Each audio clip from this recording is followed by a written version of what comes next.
My son-in-law had no idea I owned the company he works for as CEO. He always saw me living simply a quiet old man in a faded tweed jacket who kept to himself. One evening, he invited me to a private dinner with his wealthy parents. I accepted the invitation, wanting to see exactly how they would treat a poor man. They showed their true colors the moment they slid a thick white envelope across the mahogany table, offering to buy my absence from my own daughter's life. 5 minutes later, the foundation of their entire world began to collapse. Before I continue this story, let me know where you are watching from in the comments below. Hit like and subscribe if you believe arrogance always comes with a heavy, unavoidable price. The icy Chicago wind bit through the thin fabric of my old tweed jacket as I stood on the pavement outside the city's most exclusive steakhouse. Valets in crisp uniforms rushed past me, opening the doors of sleek European sports cars for men wearing suits that cost more than a reliable used vehicle. I looked down at my scuffed leather boots. They were clean, polished with care, but undeniably worn by decades of use. I had owned these boots for 15 years. I could have bought the entire restaurant with a single phone call, but I chose to wear the boots. I chose to wear the faded jacket. I chose to arrive in a battered pickup truck that I parked 3 blocks away to avoid the sneers of the valet staff.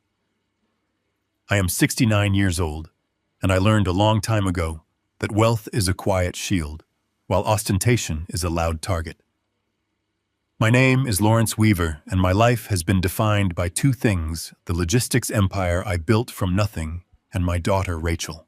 Rachel was the reason I was standing in the freezing cold. She had married Sean 3 years ago. From the very beginning, I saw through Sean. I saw the calculated ambition in his eyes, the way he measured a person's worth by the brand of their watch or the cut of their suit. He treated me with a thinly veiled disdain, an exhausting tolerance reserved for someone he considered an unfortunate social burden. He believed I was a retired blue-collar worker, surviving on a meager state pension. He believed my small 2-bedroom suburban house was the absolute limit of my life's achievements. I never corrected him. I wanted Rachel to be loved for who she was, not for the massive trust fund sitting quietly in her name. When Sean informed me that his parents, Howard and Cynthia, were flying into town to celebrate his recent promotion to CEO of Apex Innovations, he invited me to dinner. The invitation was delivered with a heavy sigh, a clear obligation rather than a genuine desire for my company. I accepted because I needed to know exactly what kind of family my daughter had married into. I pushed open the heavy brass doors of the restaurant. The warmth of the lobby washed over me, carrying the rich scent of roasted garlic, seared steak, and expensive perfume. A hostess with a rigid smile looked me up and down, her eyes momentarily lingering on the frayed elbows of my jacket. I gave her Sean's name, and her forced smile tightened as she led me through the crowded main dining room toward the private suites in the back. The heavy oak door was slightly ajar. I stepped inside the private room. The conflict began before a single word was spoken. Howard and Cynthia sat at the center of the long table. They looked exactly as I had expected. Howard wore a custom-tailored charcoal suit, a massive gold watch gleaming on his wrist like a weapon of intimidation. Cynthia wore a silk dress dripping with pearls, her face pulled tight with judgment. Sean sat beside them, swirling a glass of deep red wine. When I walked in, none of them stood up. Howard and Cynthia scanned my clothes, their expressions immediately souring into pure, unadulterated contempt. Sean did not offer his hand. He simply gestured with his wineglass toward the furthest chair at the end of the table, as far away from them as physically possible. Rachel was not in the room. Sean muttered that she had gone to the restroom to fix her makeup. I pulled out my own chair and sat down in the heavy, suffocating silence. The psychological assault commenced the moment the waiter poured the water. Cynthia leaned forward, resting her diamond-adorned fingers on the white tablecloth. She looked at me with a smile that dripped with condescending pity. She asked how my little house was holding up in the winter, emphasizing the word little as if she were talking about a doghouse. She complained about how exhausting it was to heat their massive estate in the Hamptons. Howard chimed in loudly, bragging about their recent 3-week vacation on the Amalfi Coast. He swirled his wine and looked directly at my scuffed boots. He asked me what exactly I had done for a living before I retired to my quiet, unremarkable life. I looked at him calmly. I kept my voice steady and low. I told him I worked with my hands my whole life. I told him I spent decades managing freight-moving boxes and dealing with trucks. It was the absolute truth. I just omitted the fact that I eventually owned 10,000 of those trucks. Howard let out a short, mocking laugh. He glanced at Cynthia, sharing a look of absolute superiority. They immediately labeled me as an uneducated warehouse laborer. Sean shifted uncomfortably in his chair, his face flushing red with deep embarrassment. He looked at me as if my mere presence was a stain on his newly acquired corporate status. The tension in the room thickened into something toxic. Every comment Cynthia made about fine dining, luxury cars, and high society connections was a calculated insult designed to establish absolute dominance. I did not raise my voice. I did not defend myself. I sat silently drinking my tap water, observing their arrogance with the cold, detached patience of a predator watching its prey step blindly into a trap. The waiter returned, placing expensive cuts of meat and delicate seafood towers on the table. Howard did not touch his food. Instead, he reached into the inner pocket of his tailored jacket. He pulled out a thick, crisp white envelope and placed it squarely on the mahogany table. He pressed his fingers against the paper and slowly slid it across the smooth surface until it stopped directly in front of my plate. The room fell deathly silent. Sean stared at his plate, refusing to meet my eyes. Cynthia took a delicate sip of her wine, watching me with a predatory smirk. I looked down at the envelope, then back up at Howard. I asked him what it was. Howard spoke with brutal, unapologetic bluntness.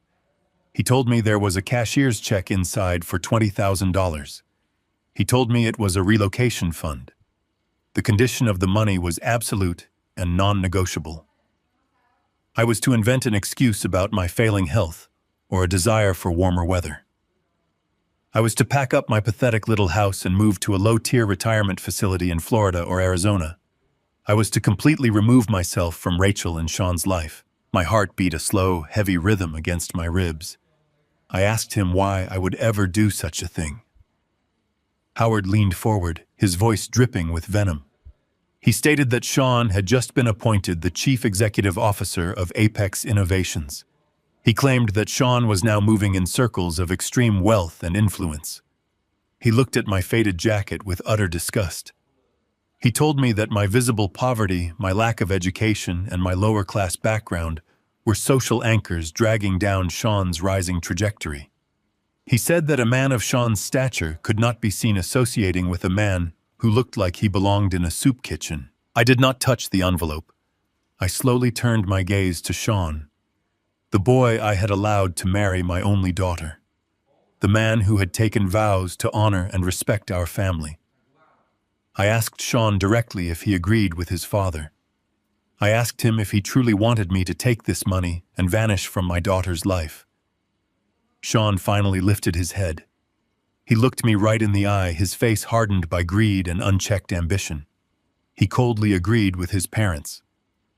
Sean stated that his career required a certain image. He told me that a corporate executive running a company as massive as Apex Innovations simply cannot have a father-in-law who looks like a janitor. He told me to take the money and do what was best for everyone. The ultimate betrayal hung in the air, vile and suffocating. Sean had completely sold his soul to his own vanity. He had no idea that the massive company he was so proud to run, the corporate empire that gave him this disgusting sense of superiority, is built by the very hands he was insulting. He had no idea that the board of directors who hired him ultimately answered to a blind trust. A blind trust controlled entirely by the man sitting across from him in a frayed tweed jacket. At that exact moment, the heavy oak door clicked open. Rachel walked back into the private dining room, her face bright and completely unaware of the execution that had just taken place. She smiled at me, asking if they had already ordered the appetizers. Before anyone could speak, I reached out and smoothly slid the white envelope into the inner pocket of my jacket. The atmosphere in the room shifted instantly. Howard and Cynthia exchanged a rapid, victorious glance. Sean let out a quiet, barely audible sigh of relief. They believed I had surrendered. They believed the poor, pathetic old man had taken the bribe out of sheer desperation. I looked at my daughter, my beautiful, kind-hearted Rachel, who deserved so much better than the cowards sitting at this table. I did not scream. I did not flip the table or cause a public spectacle. Anger is an emotion for the powerless, and I was holding all the power in the world. I stood up slowly, keeping my movements deliberate and calm. I reached into my pants pocket and pulled out a single crumpled $1 bill. I smoothed it out with my fingers and placed it precisely in the center of my empty plate. I looked directly at Sean and told him that the dollar was to cover the cost of my tap water. I turned to Rachel, forcing a gentle smile onto my face. I told her I was feeling suddenly unwell, that the winter air had given me a headache, and I needed to go home and rest. Rachel looked deeply concerned, stepping forward to hug me. She offered to leave the dinner and drive me home. I kissed her forehead and told her to stay to enjoy the evening with her new family. I promised I would call her in the morning. As I pulled away from my daughter, I caught one last glimpse of Howard. He was smirking, cutting into his expensive steak with the satisfaction of a man who believed he had just bought the world. I turned my back on them and walked out of the private room. I navigated through the crowded restaurant, the sounds of clinking crystal and wealthy laughter fading behind me. I pushed open the brass doors and stepped out into the freezing Chicago night. The bitter wind hit my face, but I did not feel the cold. The timid, quiet old man persona I had worn for the past 2 hours instantly vanished. My spine straightened. My eyes narrowed into the darkness of the street. I reached into my pocket, ignoring the envelope filled with Howard's filthy money, and pulled out my cell phone. I scrolled through my contacts and dialed a secure number. The line rang only once before it was answered. Stephen, my corporate attorney, and the architect of my blind trust, spoke quietly on the other end. I did not offer a greeting. I spoke with the absolute terrifying authority of a man going to war. I told Stephen that they took the bait. I told him that my son-in-law had crossed the point of no return. I ordered Stephen to initiate an immediate, ruthless forensic audit of Sean's executive accounts at Apex Innovations. I ordered him to trace every single dime Sean had touched since the board appointed him. I stood in the shadows of the street, watching the valet bring a silver Porsche to the front of the restaurant, knowing exactly how this story was going to end. The hunt had officially begun, and I was going to tear their fraudulent kingdom down to the foundation. The freezing Chicago wind battered my windshield as I drove my rusted pickup truck into the subterranean parking garage of a towering glass skyscraper in the financial district. I bypassed the visitor section entirely and parked in a highly secured space that had been permanently reserved under my name for over 2 decades. The armed security guard standing by the private executive elevator did not ask for my identification. He simply nodded respectfully and pressed his thumb against the biometric wall scanner. The heavy steel doors slid open smoothly, taking me up to the 52nd floor. I left the poor, pathetic old man persona down in the cold streets. By the time the elevator chimed, my posture had straightened and my gaze had sharpened into stone. I was exactly who I needed to be. The doors parted to reveal a massive, dimly lit office overlooking the glittering city skyline. Stephen stood waiting by a long mahogany conference table. He had been my lead corporate attorney for 30 solid years. Stephen was a man whose absolute loyalty was matched only by his terrifying ruthlessness in a boardroom. He did not offer a polite greeting. He did not ask how my dinner with my daughter and her new in-laws went. He already knew why I was there. He simply pushed a stack of thick, leather-bound corporate files across the polished table. I took off my faded tweed jacket, draped it over the back of a leather chair, and sat down. I placed my hands flat on the table, feeling the immense weight of my entire life resting beneath my palms. I stared at the gold-embossed logo gleaming on the top file. Apex Innovations. Sean loved throwing that corporate name around as if he had pulled the company from the ground with his own bare hands. He used his position as chief executive officer to intimidate waiters, impress his arrogant parents, and belittle me. He had absolutely no idea what it actually took to build an empire. I built this massive company from nothing but dirt and desperation. 30 years ago, my wife Clara passed away unexpectedly. I was left entirely alone in a dark world, with a grieving toddler and a crushing mountain of medical debt. I took my last few dollars and bought a single broken-down delivery truck at a local police auction. I worked 20 hours a day hauling heavy freight through freezing sleet and blistering summer heat. I kept my little girl Rachel asleep in a makeshift bed in the passenger seat because I could not afford basic childcare. I skipped meals so she could eat. Every single dime I made went straight back into the business. I turned one struggling truck into a fleet of 10. I turned 10 trucks into 100. Eventually, I transformed a desperate hustle into an international logistics network worth hundreds of millions of dollars. Apex Innovations was my blood, my sweat, and my relentless determination to give my daughter a completely safe world. 10 years ago, I realized my heart could no longer handle the grueling corporate pace. I had secured our financial future permanently. I decided to step away from the public eye. I wanted to live a quiet, unremarkable life, tend to my small suburban garden, and watch Rachel grow into a fiercely independent woman. I instructed Stephen to draft the paperwork to place my 70% majority ownership of Apex Innovations into a highly secure, irrevocable blind trust. I appointed Stephen as the primary executor and completely removed my personal name from the public corporate registry. To the outside business world, the founder had essentially vanished into a peaceful, anonymous retirement. The executive board was left to manage the daily operations, completely unaware of my mundane daily life. 2 years ago, that same board of directors hired a rising corporate star named Sean to take over as chief executive officer. They hired him purely on the strength of his aggressive resume and his ability to wear sharp suits. Sean stepped into the massive corner office believing he had conquered the business world entirely on his own merit. When he married my daughter, he looked at my scuffed boots, my simple clothes, and my small suburban house.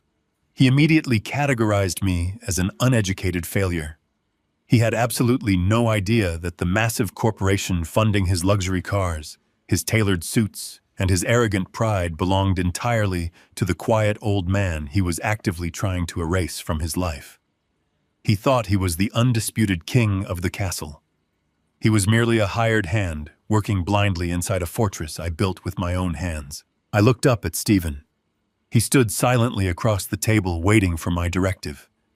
I reached into my shirt pocket and pulled out the crisp white envelope containing the $20,000 bribe Sean and his parents had offered me just an hour earlier. I tossed it onto the center of the table. I told Stephen that my son-in-law had made a fatal, irreversible miscalculation. He had mistaken my chosen silence for weakness and my simple lifestyle for utter defeat.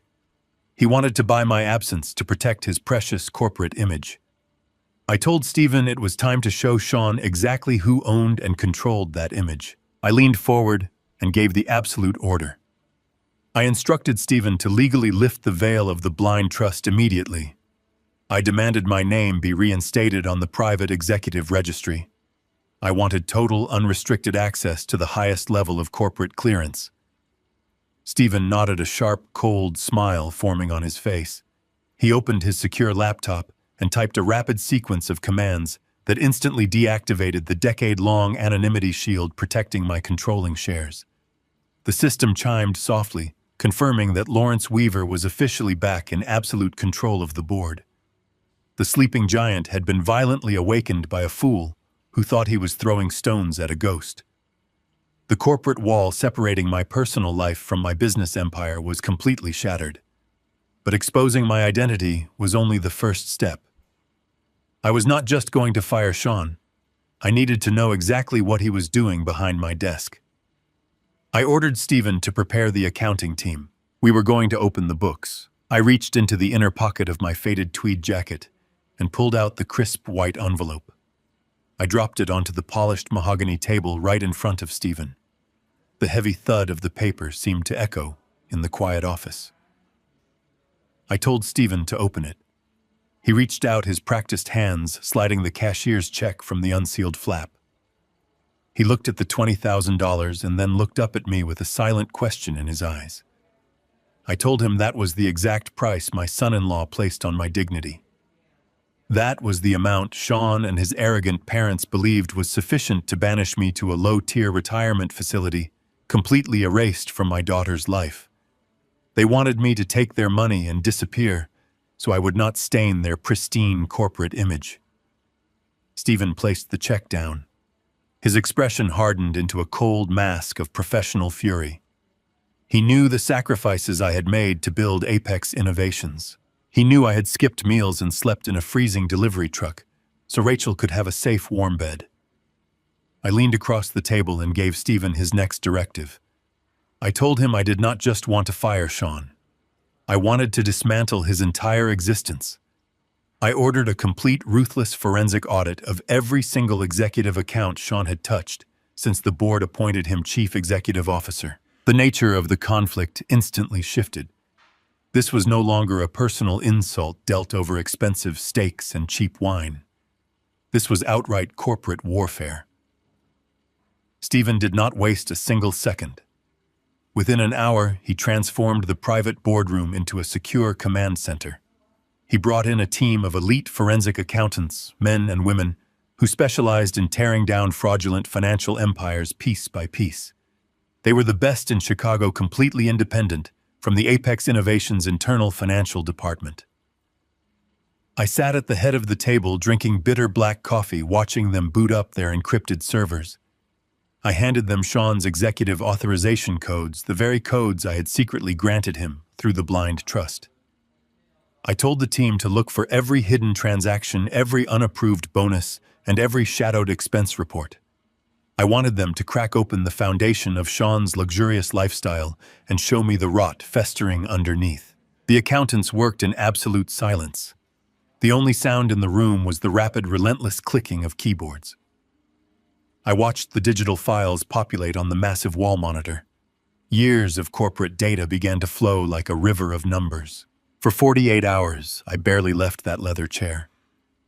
I watched the team dissect the company I had built with my bare hands. I remembered the early days of Apex Innovations.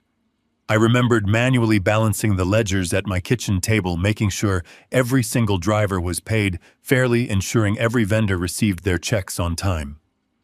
I built my reputation on an unshakable foundation of absolute honesty. My word was a binding contract. I never took a single cent that did not belong to me. Seeing Sean's name plastered across the top of the executive accounts filled me with a sickening sense of violation. He was sitting in my chair using my company to fuel his vanity. As the second night approached, the lead accountant, a sharp-eyed woman named Valerie, stopped typing. She looked at Stephen and then turned her monitor toward me. She told me they had found a discrepancy. It was not a simple accounting error or a misplaced corporate expense. It was a massive, deliberate bleed. Valerie pulled up a complex web of financial transfers on the main screen. She explained that for the past 18 months, Sean had been systematically bypassing the board of directors' oversight committee. He was an arrogant snob, yes, but the audit revealed something far more dangerous. Sean was a highly calculated criminal. He had created a network of dummy shell companies registered under fake vendor names. He was signing off on massive logistical contracts for services that were never rendered. Millions of dollars of Apex Innovations capital were being funneled directly out of the corporate treasury and disappearing into these phantom accounts. I stared at the numbers glowing on the screen. The sheer scale of the theft was staggering. He was actively bleeding my life's work dry to fund his own personal kingdom. The man who had looked at me with absolute disgust, the man who had called me a pathetic burden, was nothing more than a parasitic thief feeding off my legacy. Every single transaction painted a picture of unbridled greed. The accountants traced the shell companies to private offshore accounts controlled exclusively by Sean. He had bypassed every security measure I had put in place when I stepped down a decade ago. He used his position to forge approval signatures from unaware department heads. He manipulated the quarterly profit reports to hide the massive holes in the company treasury. The board of directors had trusted him implicitly because he produced brilliant fabricated presentations. He sold them a narrative of relentless corporate growth while he was quietly butchering the company from the inside out. My chest tightened with a cold, unforgiving rage. He was stealing the future I had secured for Rachel. He was stealing the livelihoods of the thousands of honest employees who depended on Apex Innovations to feed their own families. I looked at Stephen. The evidence was irrefutable. We had the digital footprints, the forged invoices, and the offshore routing numbers. Sean was committing severe federal fraud. The penalty for this level of corporate embezzlement was decades in a maximum security federal prison. Stephen asked me if I wanted him to contact the authorities immediately. He said we could have Sean arrested at his desk by morning. I shook my head slowly. An immediate arrest was too quiet. It was too clean. Sean and his arrogant parents had humiliated me in public.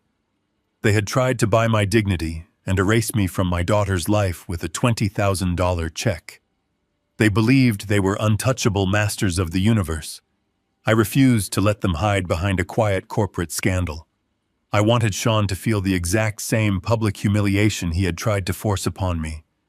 I told Stephen to prepare a comprehensive dossier of every single stolen dime. I told him to lock down the evidence and prepare for a total corporate execution.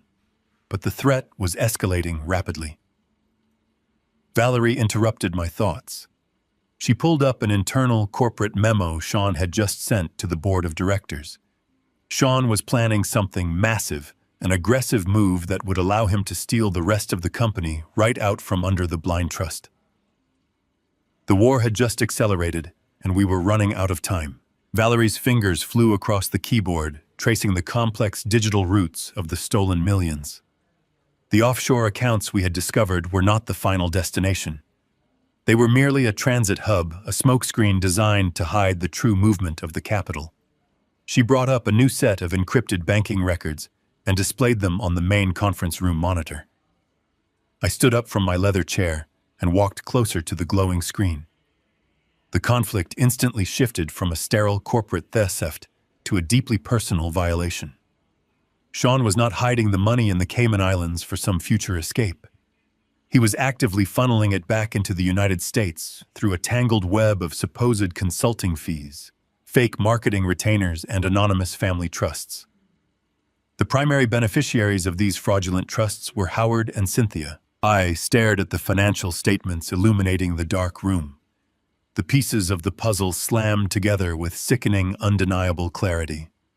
The opulent lifestyle Howard had rubbed in my face just hours ago was not the result of brilliant investments or a lifetime of hard work. Their entire high society existence was a carefully constructed mirage funded entirely by capital stolen directly from my company treasury. Valerie pulled up the specific expenditure reports linked to the family trust. I saw the itemized receipts for the 3-week vacation on the Amalfi Coast that Howard had loudly bragged about over his expensive steak. I saw the massive invoices for the custom charcoal suits, the designer luggage, and the diamond jewelry Cynthia wore like a royal crown. I saw the transfer logs for 2 imported luxury vehicles registered directly in Howard's name, paid for in full, using cash diverted from an Apex Innovations shipping contract. Then Valerie opened the largest transaction file of the entire forensic audit. Just 2 weeks ago, Sean had wired $4 million from an Apex Innovations emergency reserve fund directly into Cynthia's private holding company. The money was immediately used to purchase a newly commissioned 80-foot yacht, docked securely at a premier marina in Miami. My breathing slowed as the sheer, breathtaking audacity of the crime washed over me. I thought back to the crisp white envelope sliding across the mahogany table at the restaurant.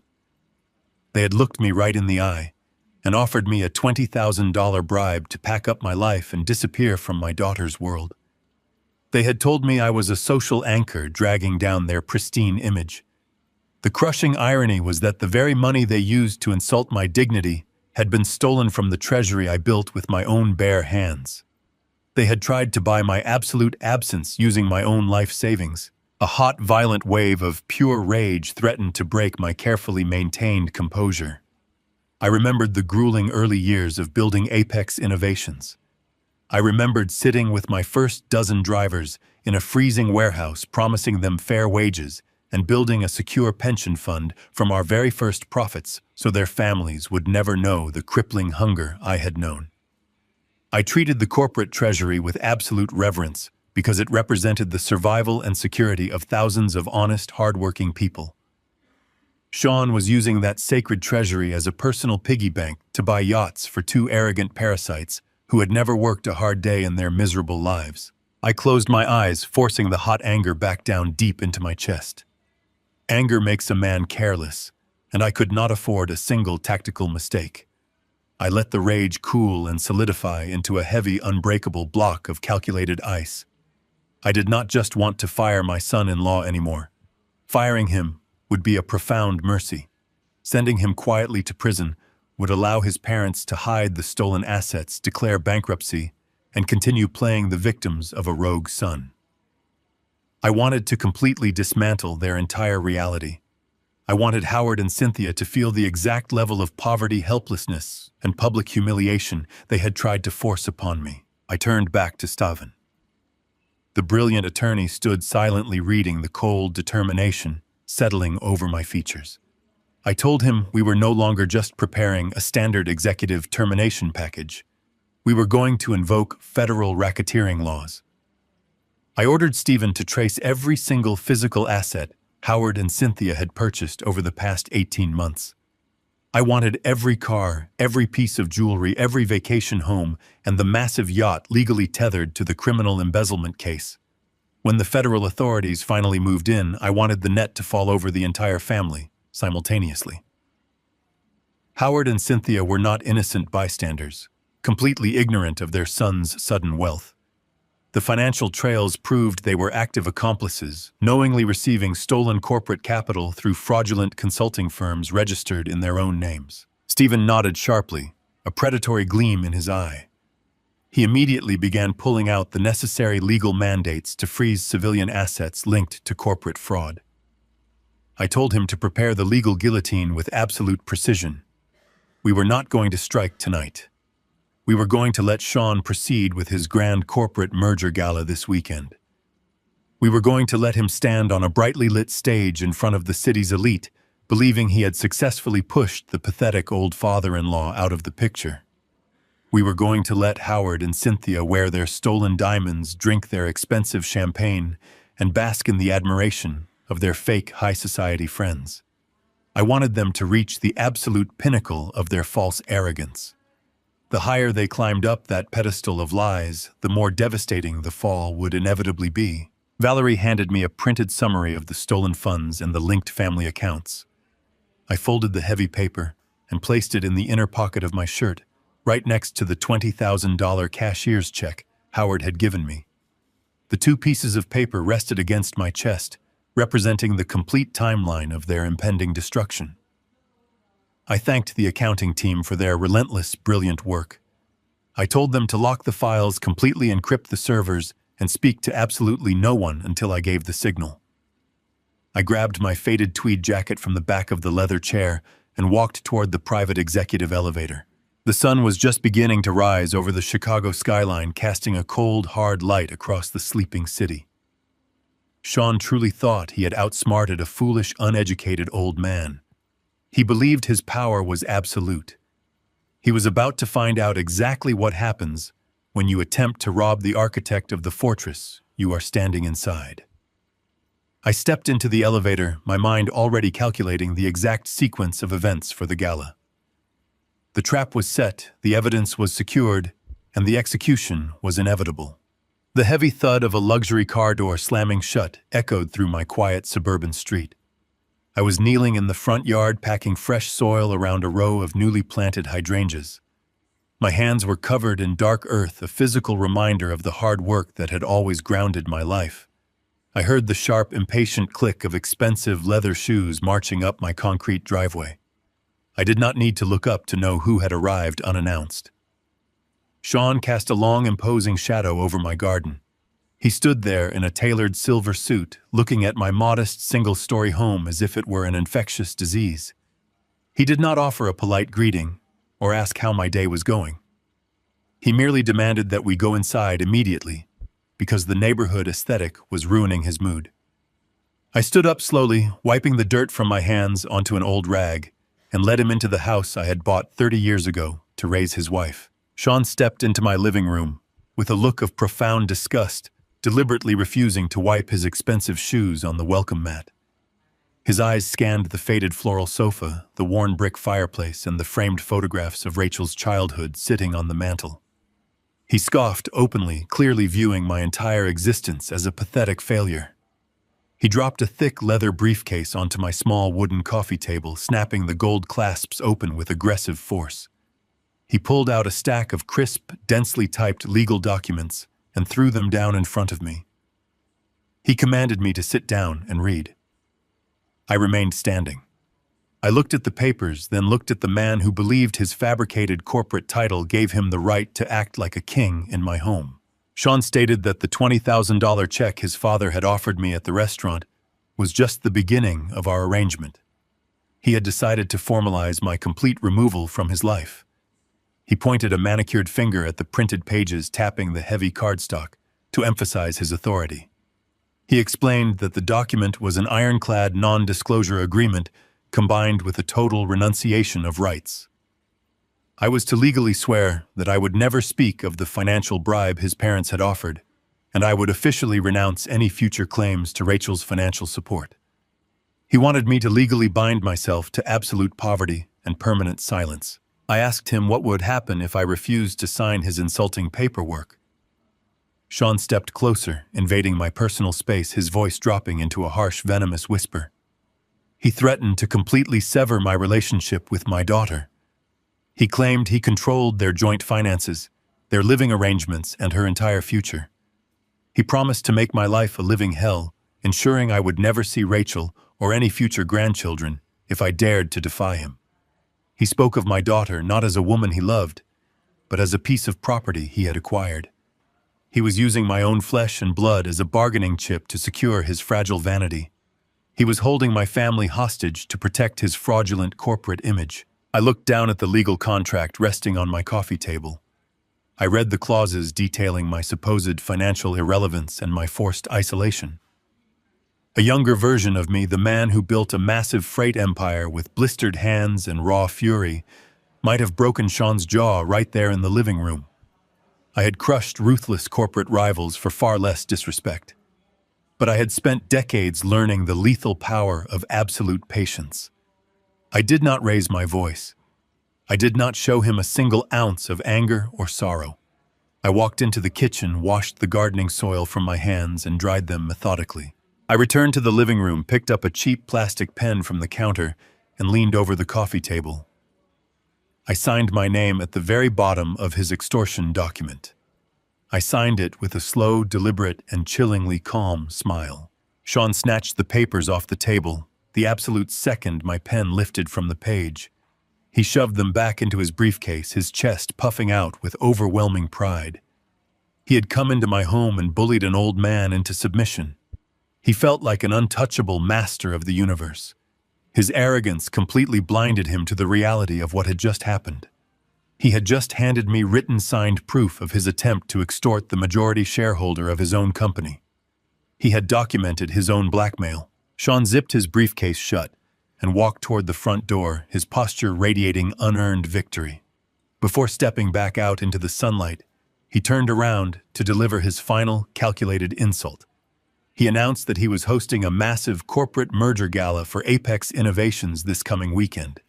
He described the event as the absolute pinnacle of his career, a night of extreme luxury that would cement his legacy as the most powerful chief executive in the city.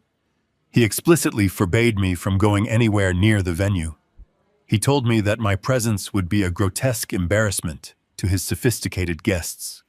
He warned me that the hotel security team would throw me out onto the street if I dared to show my face and humiliate him in front of the board of directors. I stood in the center of my quiet, modest living room. I looked at the man who had stolen millions from my company treasury to fund his parents' yacht, the man who was currently, emotionally terrorizing my only child. I kept my voice perfectly even, devoid of any hostility or fear. I told Sean that I understood his position completely. I wished him a highly successful evening at his grand celebration. Sean sneered, muttered a final insult under his breath, and marched out the door. I watched through the front window as his luxury car sped away down my quiet street. He believed he had permanently removed me from the board. He had no idea that I was already rewriting the rules of the entire game. The paperwork was signed, the trap was fully set, and the weekend was fast approaching. The man who thought he had buried me was about to discover that he had dug his own grave. The sun had barely dipped below the horizon when the heavy rain began to fall against the roof of my small suburban home. I was sitting at the kitchen table staring at the extortion contract Sean had forced me to sign just hours earlier. I was calculating the exact sequence of legal maneuvers Stephen would execute on Monday morning. The silence of the house was absolute. Then a rapid, frantic knocking rattled my front door. It was not the confident, arrogant pounding of my son-in-law. It was a desperate, panicked rhythm. I walked down the hallway and pulled the door open. My daughter Rachel stood on the porch, shivering in the freezing downpour. She wore a thin coat over her clothes, completely soaked, her hair plastered to her cheeks. The bright, fiercely independent woman I had raised looked entirely shattered. She did not say a word. She simply collapsed into my chest, burying her face in my shoulder as a heavy sob tore through her throat. I pulled her inside immediately, locking the door against the cold night. I guided her into the kitchen, wrapped a thick wool blanket around her shivering shoulders, and made her a cup of hot tea. I did not ask her what was wrong. I knew exactly who had caused this. I pulled up a chair across from her and waited for her to catch her breath. Rachel wrapped her trembling hands around the warm ceramic mug. She looked down at the scratched surface of my old kitchen table. She told me she had gone to the grocery store that afternoon. When she tried to pay for a simple basket of food, her card was declined. She tried a second card, and then a third. Every single account with her name on it had been completely frozen. When she called Sean to ask if there had been a bank error, he did not express concern. He exploded in a fit of rage. He accused her of being financially irresponsible.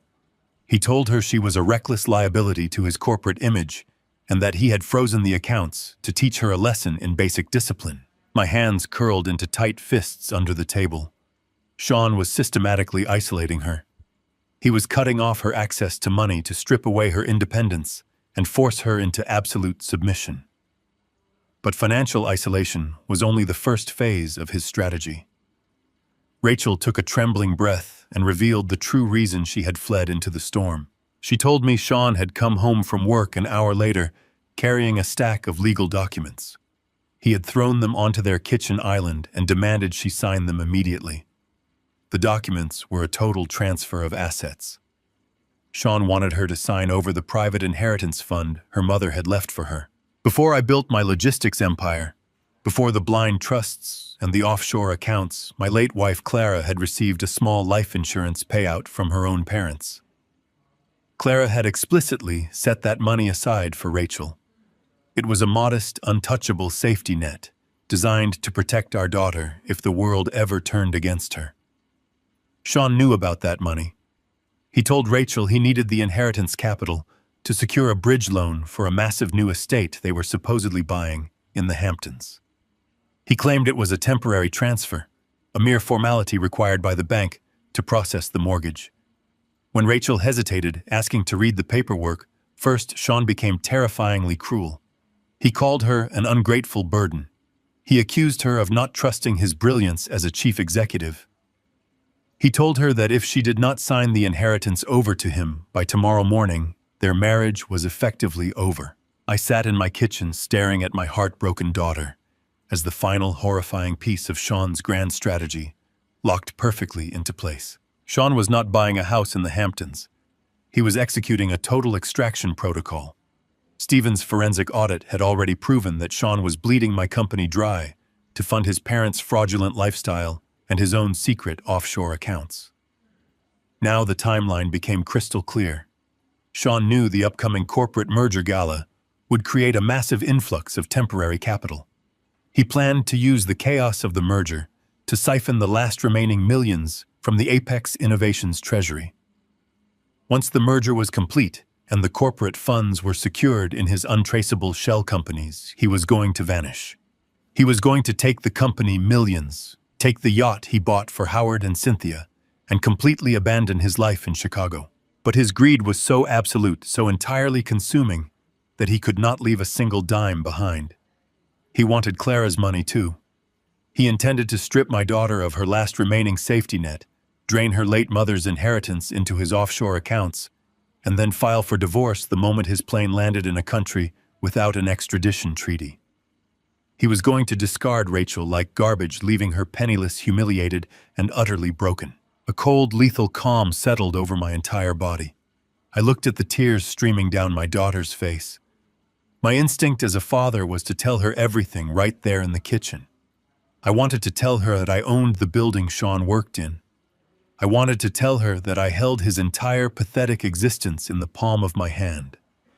I wanted to assure her that she was heir to an empire worth hundreds of millions of dollars, and that Sean was nothing but a dead man walking. But I held my tongue. Rachel did not need a corporate titan in that moment. She needed her father. She needed the quiet, steady man who had always made her feel safe. More importantly, I needed Sean to feel completely and totally invincible for just 48 more hours. If I revealed my identity to Rachel now, her shift in demeanor might alert Sean that the trap had been sprung. I needed him to walk onto that brightly lit stage at the corporate gala, believing he was the undisputed king of the world. I reached across the table and took Rachel's trembling hands in mine. I looked directly into her tear-filled eyes. I told her in a voice that left absolutely no room for doubt or debate that she was not going back to that house. I told her she would sleep in her old childhood bedroom tonight, and she would not answer a single phone call or text message from her husband. I instructed her to ignore the bank accounts and absolutely refuse to sign over her mother's inheritance. Rachel looked up at me, her voice shaking as she asked what we were going to do. She was terrified of Sean's power, terrified of the massive corporate shadow he cast over their lives. She believed he held all the cards. I wiped a tear from her cheek with my thumb. I did not raise my voice. I spoke with the quiet, terrifying certainty of a man who had already won the war.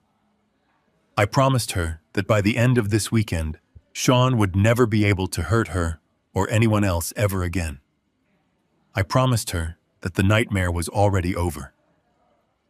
She leaned back into her chair, closing her eyes as a long, heavy breath escaped her lungs. She trusted me completely. She did not ask how a retired laborer was going to defeat a powerful chief executive. She just knew her father had made a promise. I stood up, cleared the teacups from the table, and walked her to her old room. I waited until I heard the soft, steady rhythm of her breathing as she finally fell asleep. I walked back into the kitchen and picked up my cell phone.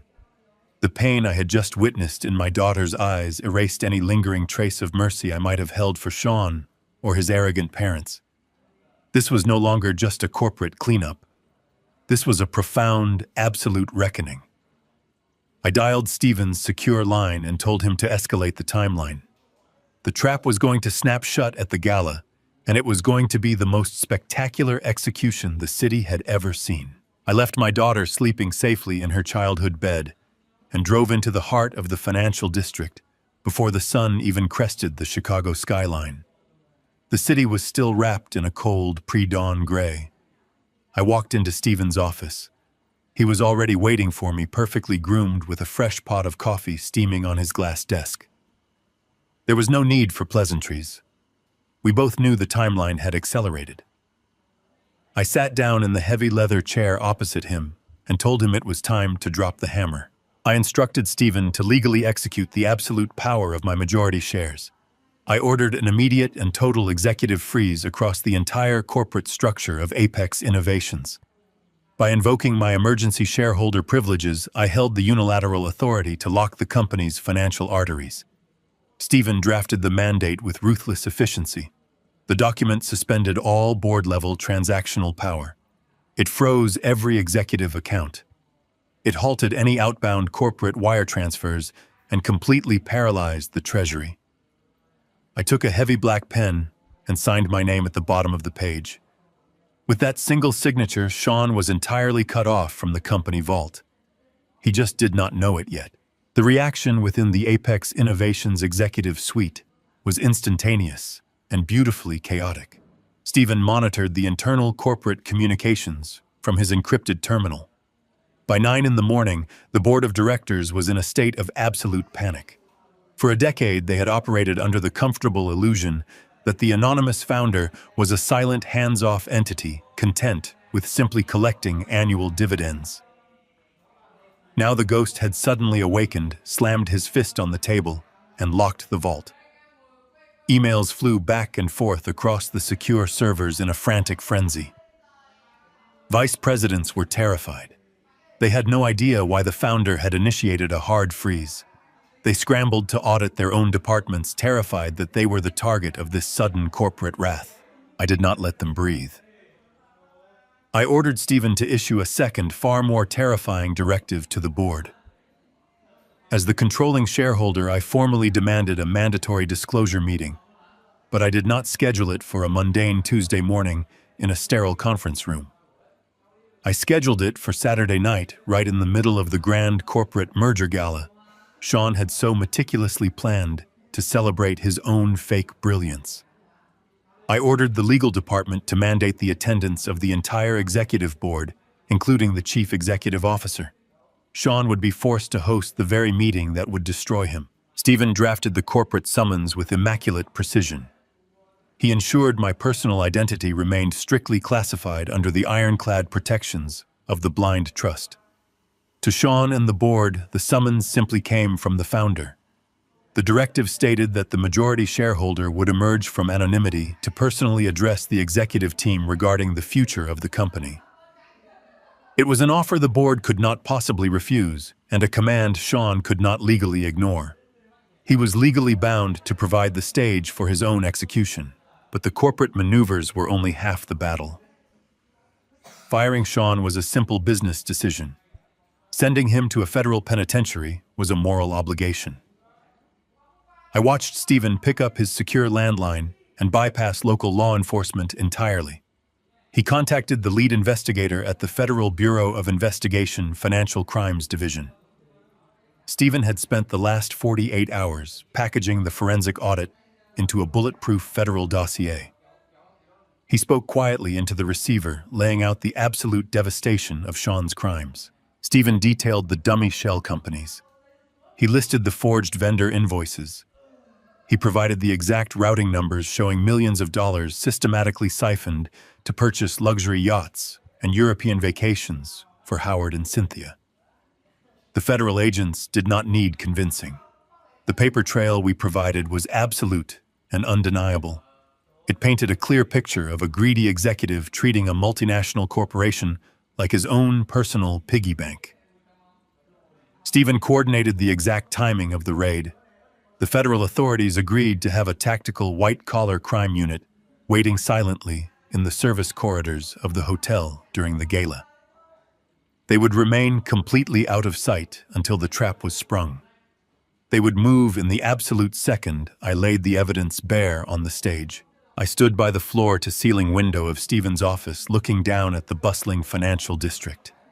Below me, thousands of people were rushing to their corporate jobs, entirely unaware of the invisible earthquake vibrating through the bedrock of Apex Innovations. Sean was currently sitting in his massive corner office, probably admiring his reflection in the glass, completely oblivious to the fact that his corporate credit cards were now worthless plastic. He thought he was a genius orchestrating the perfect crime.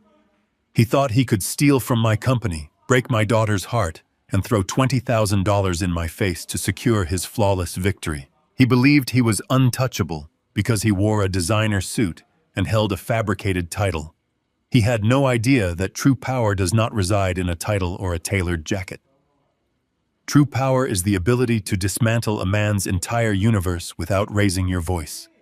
The legal trap was locked, loaded, and perfectly primed. Every escape route had been systematically eliminated. The federal agents were briefed, the board was terrified, and the stolen money was frozen. All I had to do now was wait for Saturday night. The smell of cedar sawdust and motor oil always brought me a profound sense of peace.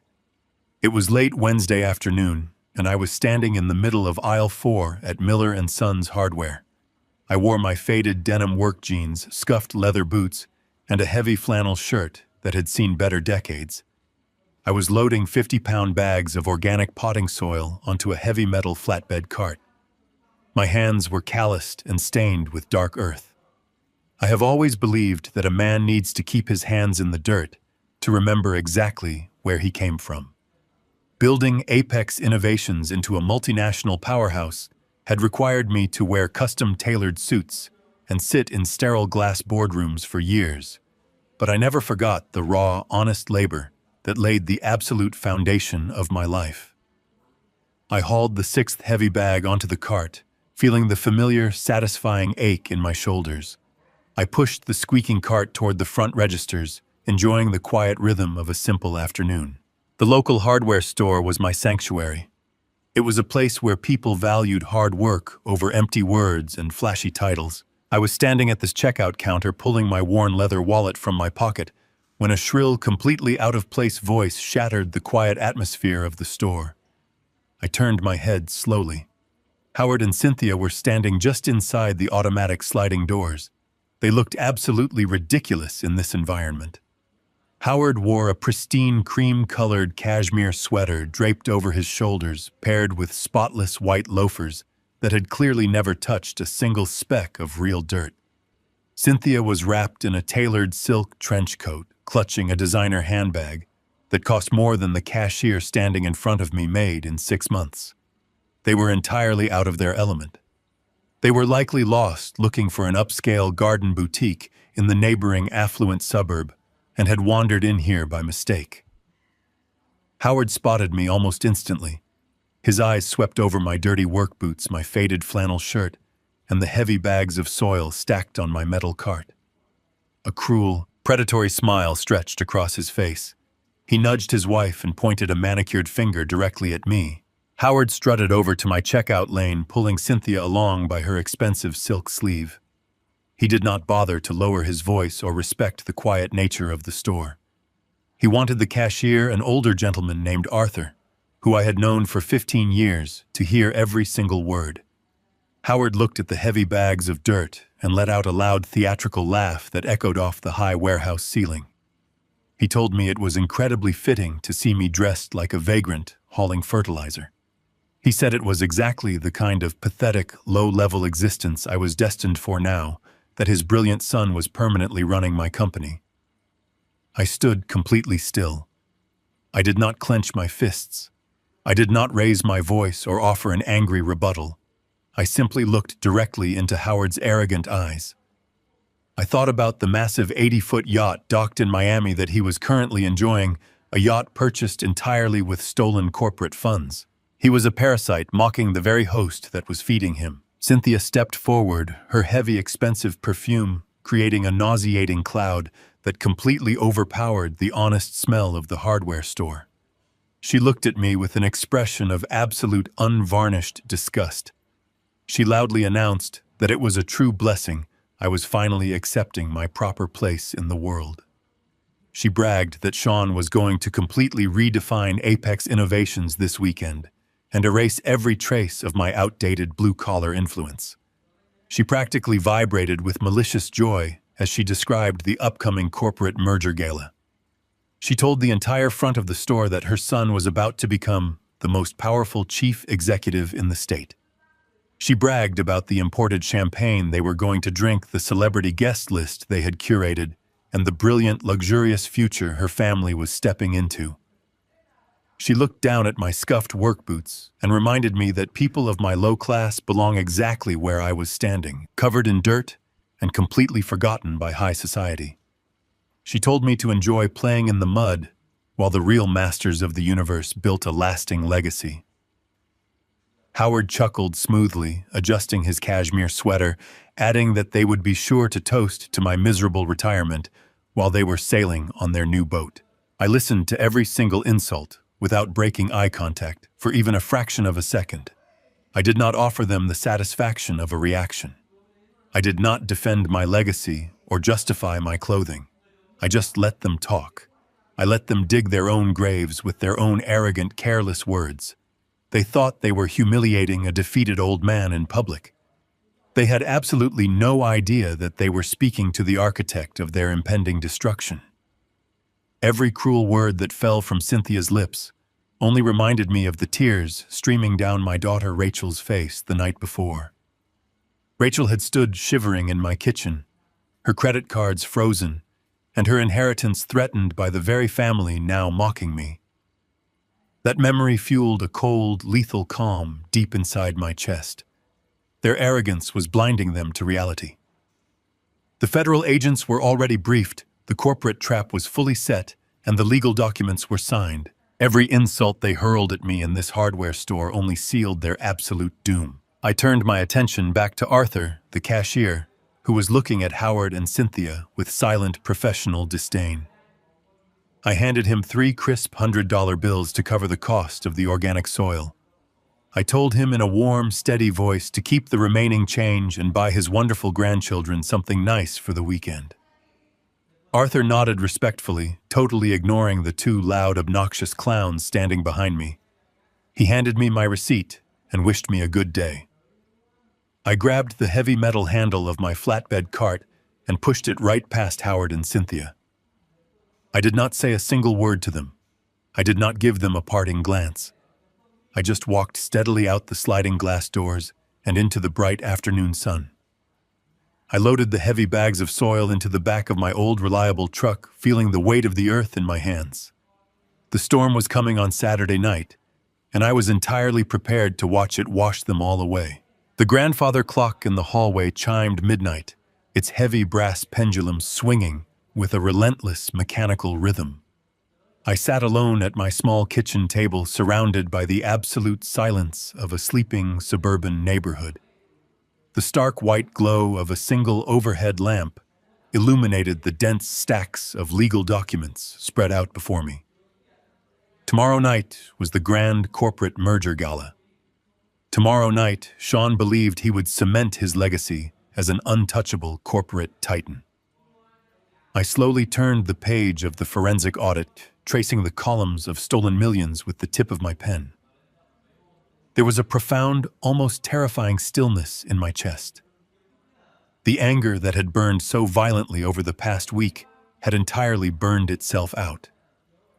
What remained was cold, sharp, and infinitely more dangerous. It was the absolute certainty of a man who had already measured the exact dimensions of his enemy's grave. My cell phone buzzed against the wooden table, a harsh vibration breaking the quiet. It was Stephen. I answered on the first ring, keeping my voice low and steady so as not to wake Rachel. He did not waste time with pleasantries.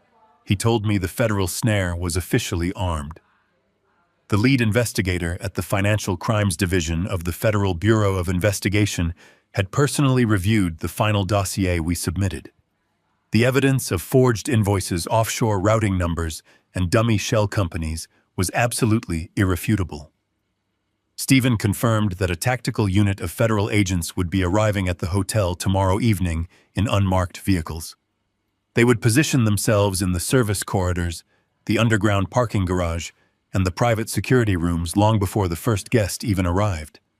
They would stand by in total silence, completely invisible to the arrogant socialites drinking champagne in the ballroom. The authorities were simply waiting for my signal. Once I laid the evidence bare on the stage and publicly exposed the fraud, the agents would move in and lock down the entire venue. No one would leave. The corporate guillotine was not just raised, It was oiled, sharpened, and waiting for the executioner to drop the blade.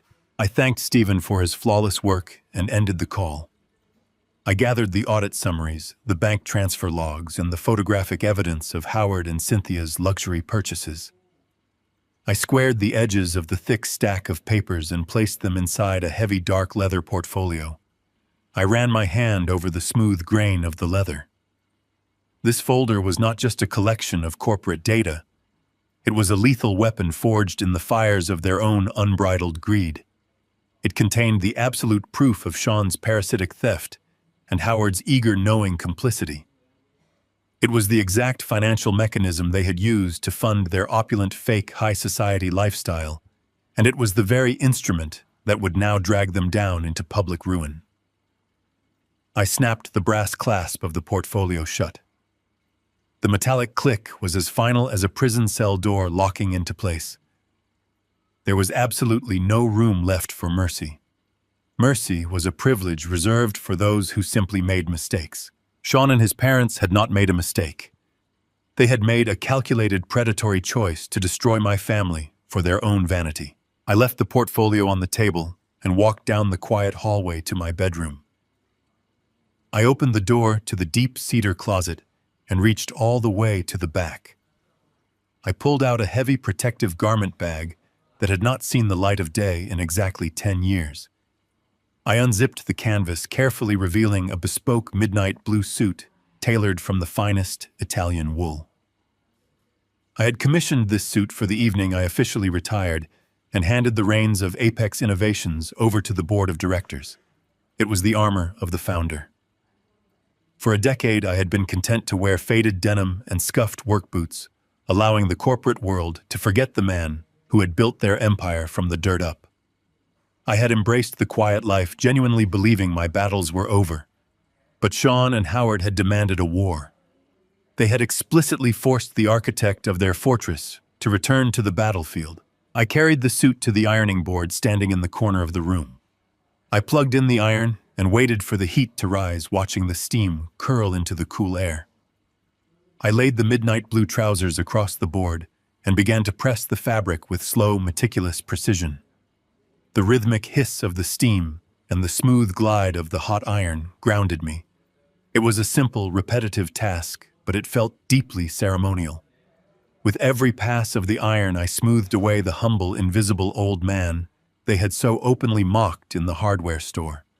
I was pressing sharp, unforgiving creases into the fabric, preparing the uniform of a corporate executioner. I thought about Rachel sleeping in her childhood bed just down the hall, her heart broken by a man who viewed her as a temporary financial asset.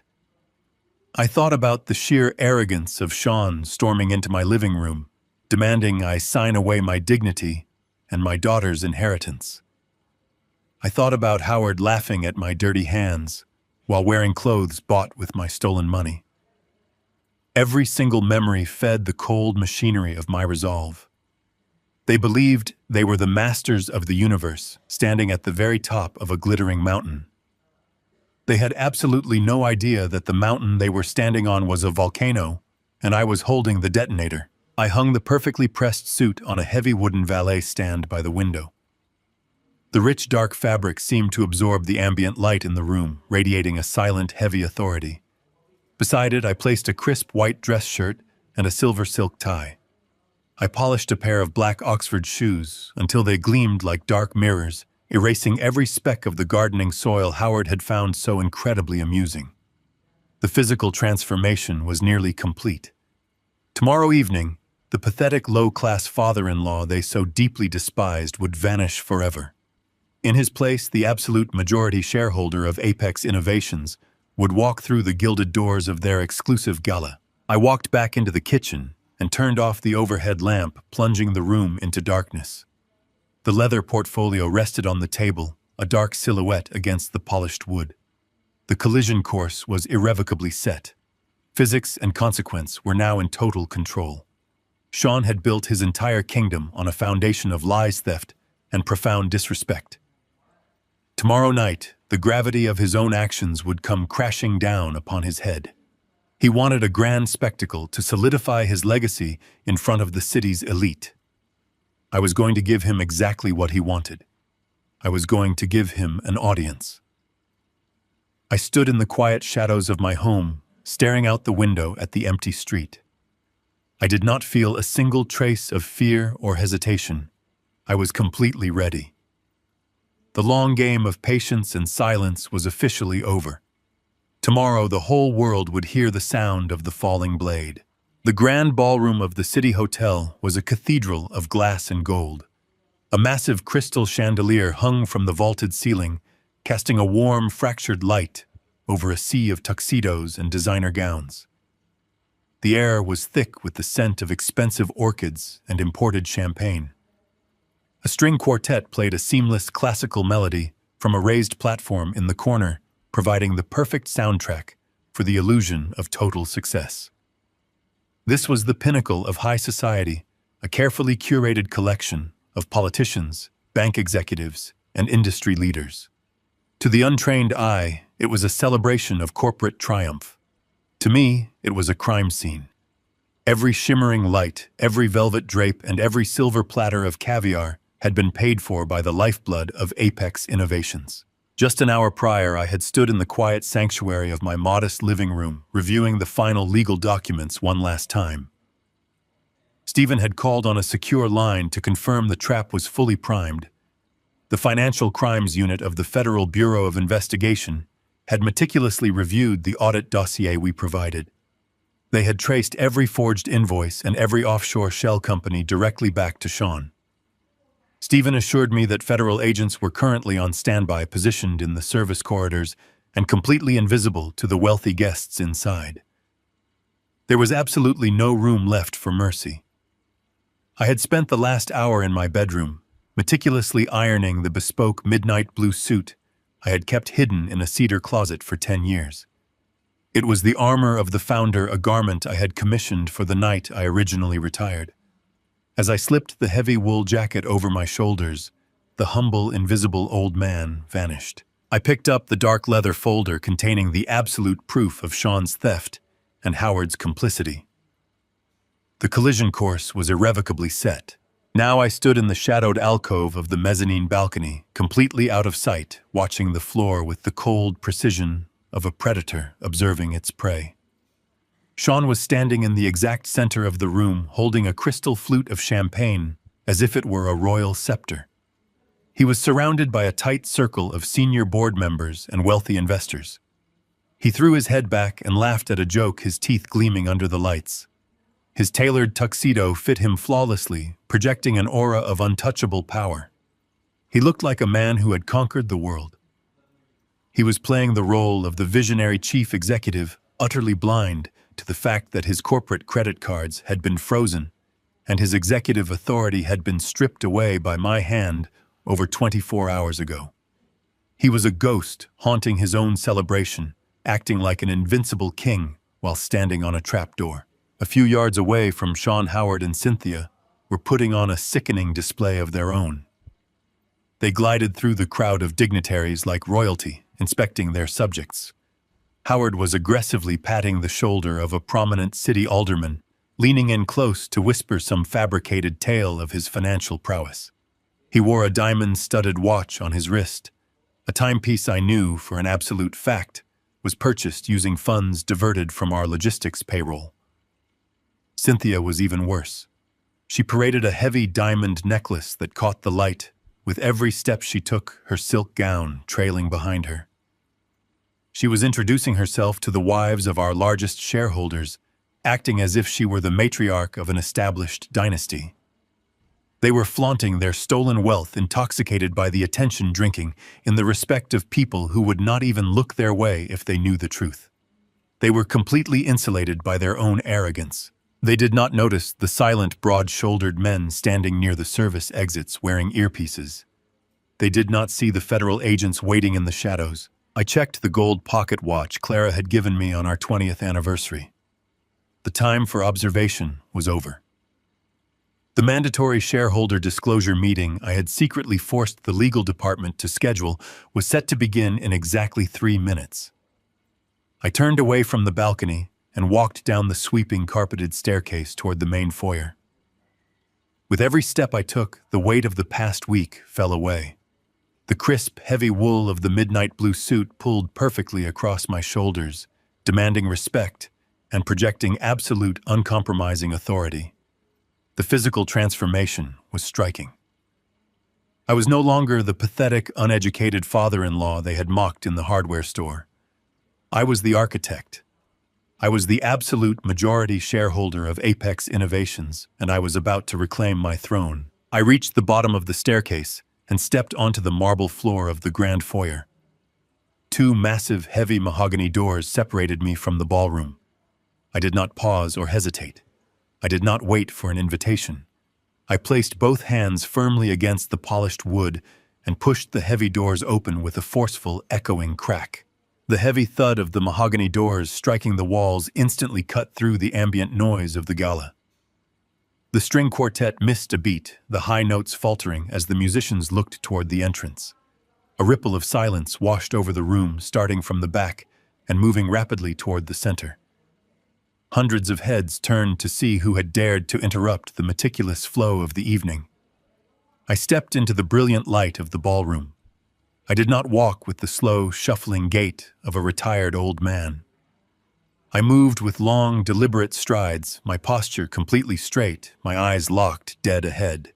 The midnight blue suit absorbed the light, making me look like a dark, immovable pillar against a sea of vibrant colors. The younger executives and the politicians merely looked confused, wondering who this imposing figure was.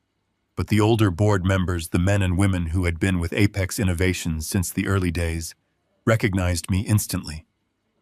I saw the blood drain from the face of our chief financial officer. I saw the lead legal counsel take a sudden, staggering step backward, dropping his champagne glass onto the thick carpet. The whispers began to spread like wildfire. The board members were utterly terrified. The ghost had returned. The wave of terrified silence finally reached the center of the room. Sean stopped talking mid-sentence. He turned around, an irritated scowl forming on his face, clearly annoyed that his audience had looked away. His eyes found me walking steadily across the ballroom floor. For a fraction of a second, his brain completely failed to process what he was seeing. He saw the face of the man he had verbally abused in a small kitchen, but the posture, the clothing, and the terrifying aura of power did not match his reality. Howard and Cynthia stopped their parade. Cynthia's hand flew to her stolen diamond necklace, her jaw dropping open in sheer disbelief. Howard's arrogant smile vanished, replaced by a look of profound, paralyzing confusion. They had explicitly forbidden me from attending. They had threatened to have me thrown out on the street. Yet here I was, walking through the very center of their kingdom, radiating absolute authority, and not a single security guard dared to step in my path. I did not stop. I kept my eyes locked on Sean, walking directly toward the main stage, carrying the heavy leather folder that held the end of his life. The music in the grand ballroom seemed to fade into a dull, vibrating hum as I walked across the polished marble floor. The vast crowd of politicians, bank executives, and corporate leaders parted before me, instinctively sensing a sudden heavy shift in the atmosphere. They did not know who I was, but they recognized the absolute authority radiating from the midnight blue suit. Howard and Cynthia were standing near a towering, glittering ice sculpture, holding crystal flutes of imported champagne. Cynthia spotted me first. I watched the color completely drain from her heavily powdered face. Her hand trembled so violently that she spilled a splash of golden liquid down the front of her expensive silk gown. She grabbed Howard by the arm, her perfectly manicured nails digging deep into the fabric of his sleeve. Howard turned his head, following her terrified gaze. His initial expression of mild, wealthy annoyance instantly twisted into a mask of furious, unadulterated rage. They immediately abandoned their conversation with a prominent local politician and marched directly toward me. They moved with the frantic, aggressive energy of people terrified that their carefully constructed illusion was about to be violently shattered. Howard blocked my path, stepping so close that I could smell the sharp scent of alcohol on his breath. He looked me up and down, his eyes practically bulging with hatred. He did not register the immaculate tailoring or the quality of the bespoke Italian wool I was wearing. He only saw the man he had ruthlessly mocked in the hardware store, the man he deeply believed belonged in the dirt. He lowered his voice into a vicious hiss, demanding to know how a pathetic beggar had slipped past the heavy front doors. He accused me of sneaking through the service entrance like a rat looking for scraps. Cynthia stepped up right beside him, her face flushed red with venom. She hissed that I was a disgusting embarrassment to her family and to high society. She told me I was deliberately trying to ruin the most important night of her son's life. She ordered me to turn around, walk out the door, and crawl back to my miserable suburban shack before she had me thrown out by force. I did not blink. I did not offer them a single word of response. I stood perfectly still, my hands resting lightly on the dark leather folder at my side. I looked right through them, treating them with the exact level of absolute insignificance they truly possessed. The commotion had not gone completely unnoticed. Across the vast ballroom, Sean stood frozen near the main stage. He was entirely surrounded by the executive board of directors, the exact men and women he desperately needed to impress, to solidify his corporate takeover. I watched him notice the sudden disturbance. I watched his eyes lock onto my face. The sheer blinding panic that washed over his features was a beautiful, magnificent sight. His arrogant, practiced smile completely collapsed. He quickly excused himself from the circle of senior executives, his neck flushing a deep, angry crimson. He marched across the ballroom floor, his polished leather shoes striking the marble with heavy, aggressive thuds. He was sweating heavily under the bright chandelier lights. The confident, untouchable king of Apex Innovations was suddenly terrified of a single old man standing quietly in his ballroom. Sean shoved his way past a group of startled investors and inserted himself directly between Howard and me. He lowered his voice into a vicious, trembling growl. He asked me if I had completely lost my mind. He aggressively reminded me of the legal documents I had signed in my living room just 24 hours ago. He told me I had permanently surrendered every single right I had to his family and to his company. He demanded to know why I was deliberately trying to humiliate him in front of the wealthy elite who controlled his future. He threatened to completely destroy my relationship with Rachel. He promised to make absolutely sure I died completely alone, entirely cut off from my only daughter and any future grandchildren. He was practically vibrating with rage, projecting all of his guilt, fear, and profound arrogance directly onto me. He truly believed he still held the absolute power. He firmly believed he could simply bully me back into quiet submission. I let his threats hang in the cold, tense air between us. I did not flinch. I did not raise my voice or try to match his frantic, sweating energy. I simply stood there, a solid, immovable wall of midnight blue wool, holding the physical proof of his impending federal indictment. I looked at the heavy beads of sweat forming on his forehead. I looked at the way his hands trembled as he pointed his finger at my chest. He was completely unraveling right in front of me. He could not comprehend why his ruthless threats were no longer working. He could not understand why the uneducated father-in-law was not cowering in absolute fear. My complete silence infuriated him more than any shouted insult could have. It drove him straight to the edge of reason. Sean realized that verbal intimidation was failing. His eyes darted frantically around the crowded room, desperate to regain total control of his narrative. He raised his hand and snapped his fingers sharply in the air, signaling aggressively across the ballroom. He locked eyes with the head of corporate security, a massive, broad-shouldered man standing near the main entrance. Sean pointed his finger directly at me. He ordered the security chief to physically remove me from the premises immediately. He did not care about keeping his voice down anymore. He wanted the surrounding guests to hear him assert his dominance. He loudly announced that I was a deranged trespasser who had harassed his family for months. He instructed the security team to drag me out into the street, throw me onto the pavement, and call the city police. He declared that he was pressing full criminal charges for trespassing and harassment. He wanted to make a brutal public spectacle of my physical removal. He wanted the entire board of directors to see him decisively eliminate a threat. Howard and Cynthia smirked, crossing their arms in unified malicious satisfaction. They were eager to watch me be deeply humiliated and violently dragged out of the luxury hotel.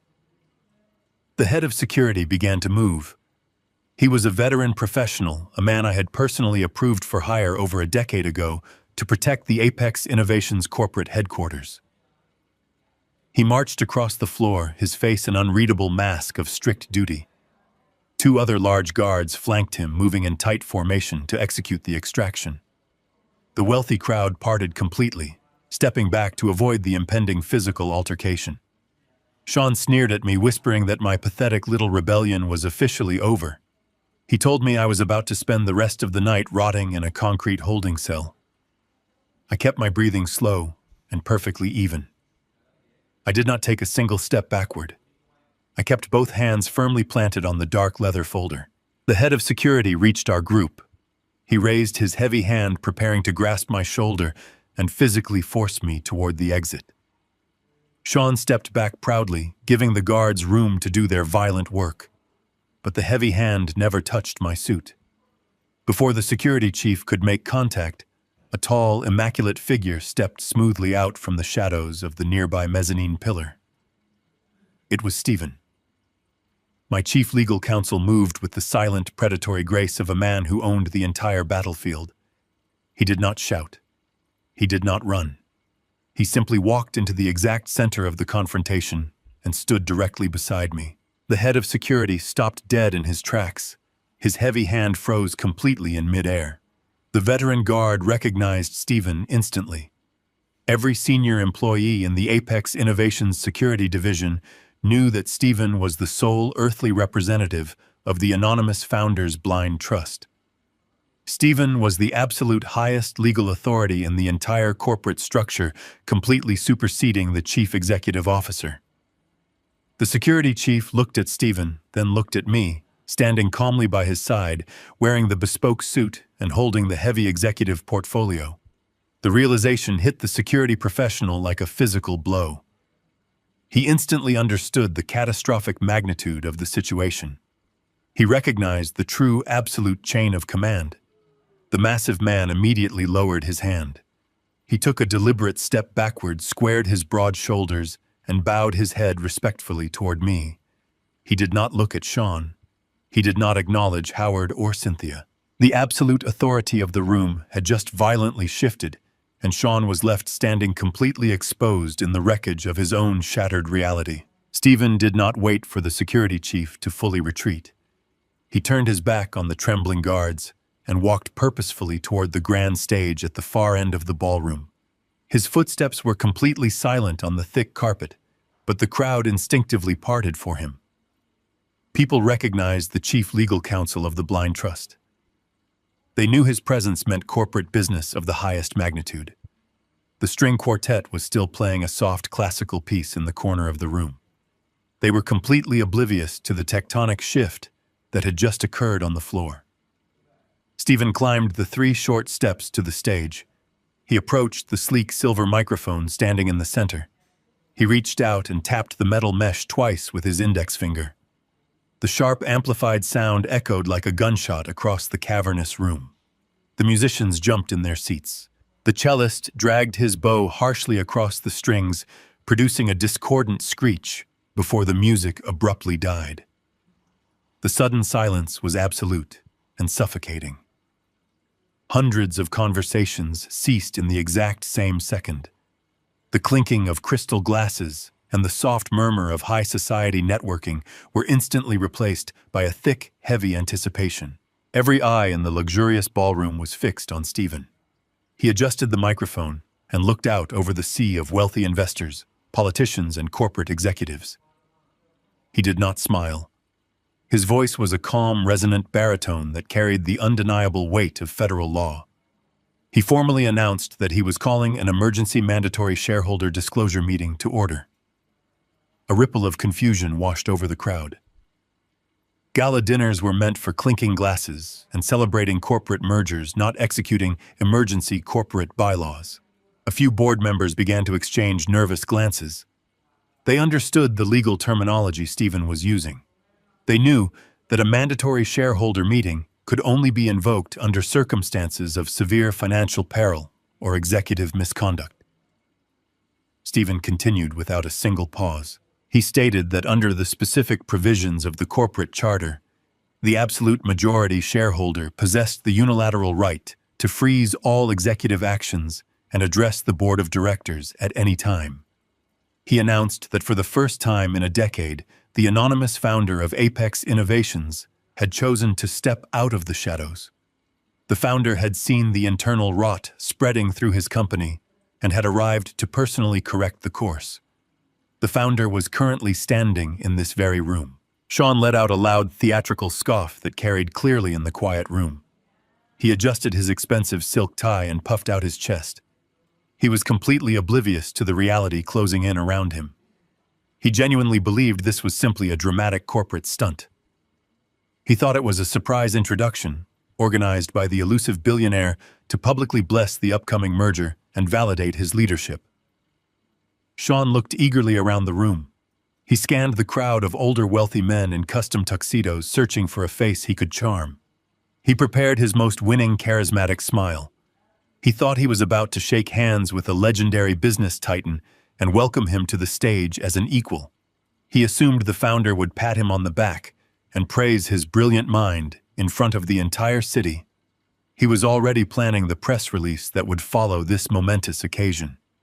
His vanity entirely blinded him to the cold truth standing just a few yards away. Stephen did not scan the room. He kept his eyes perfectly level.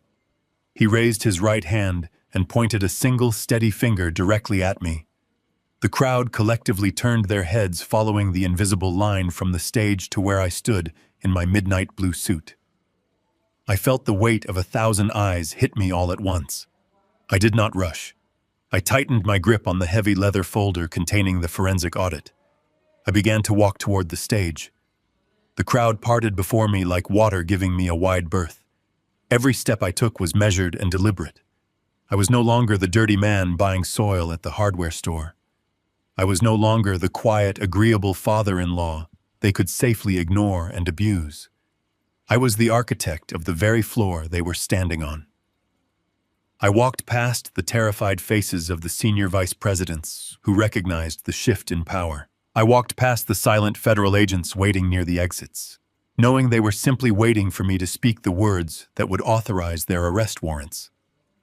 I reached the wooden steps leading up to the platform and began to climb. The solid thud of my polished shoes against the wood echoed in the silent room. I stepped onto the stage and took my place right next to Stephen. I looked down at the crowd. Sean was standing in the front row less than 10 feet away. The arrogant smile had completely vanished from his face. The healthy flush of his skin evaporated in an instant, leaving him the color of dirty ash. His mouth opened slightly, but no sound came out. He stared up at me, his eyes wide with a pure, unadulterated terror he could not conceal. His brain was violently rejecting the image in front of him. The man holding the absolute power over his entire existence was the same man he had mocked stolen from and tried to throw into the street just moments ago. He realized in that agonizing second that his career, his wealth, and his freedom were entirely in my hands. He looked at the thick leather folder I carried and understood that his perfect crime had been completely exposed. A few feet away from Sean, Howard and Cynthia were frozen in a state of absolute shock. Cynthia stood completely rigid. Her hand was still clutching her stolen diamond necklace, her knuckles turning bone white.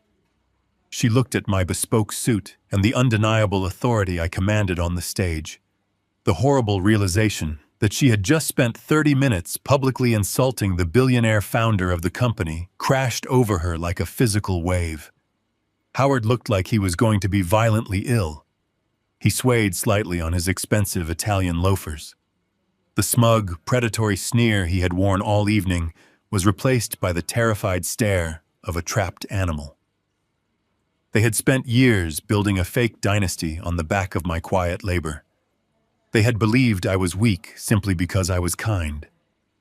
They had mistaken my preference for a quiet, simple life as a lack of intelligence or capability.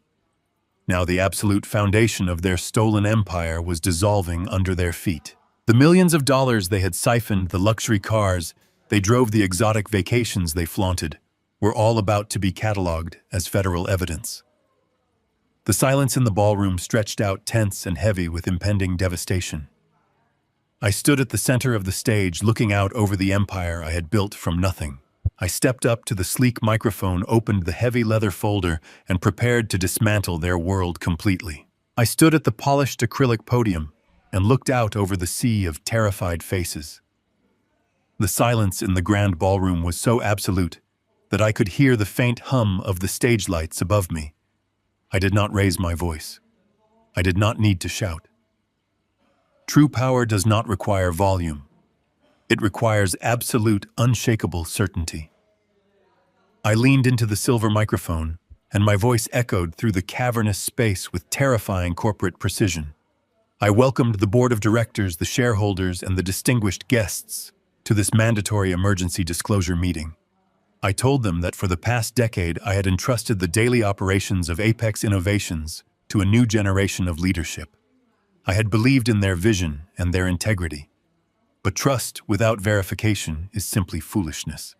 And my recent verification had uncovered a staggering level of betrayal. I raised my right hand and gave a sharp, brief nod to the audio-visual technicians stationed in the glass booth at the back of the room. Stephen had secured their complete loyalty hours ago. The massive, high-definition screens behind me had been displaying the sleek, glowing logo of the new corporate merger. In a fraction of a second, those screens went completely black. Then they lit up with something far more illuminating. Huge, blown-up images of offshore bank statements, corporate ledgers, and shell company registries flooded the screens. The harsh white light of the financial documents illuminated the shocked faces of the elite crowd. I began to speak methodically, walking the board of directors through every single step of the fraud.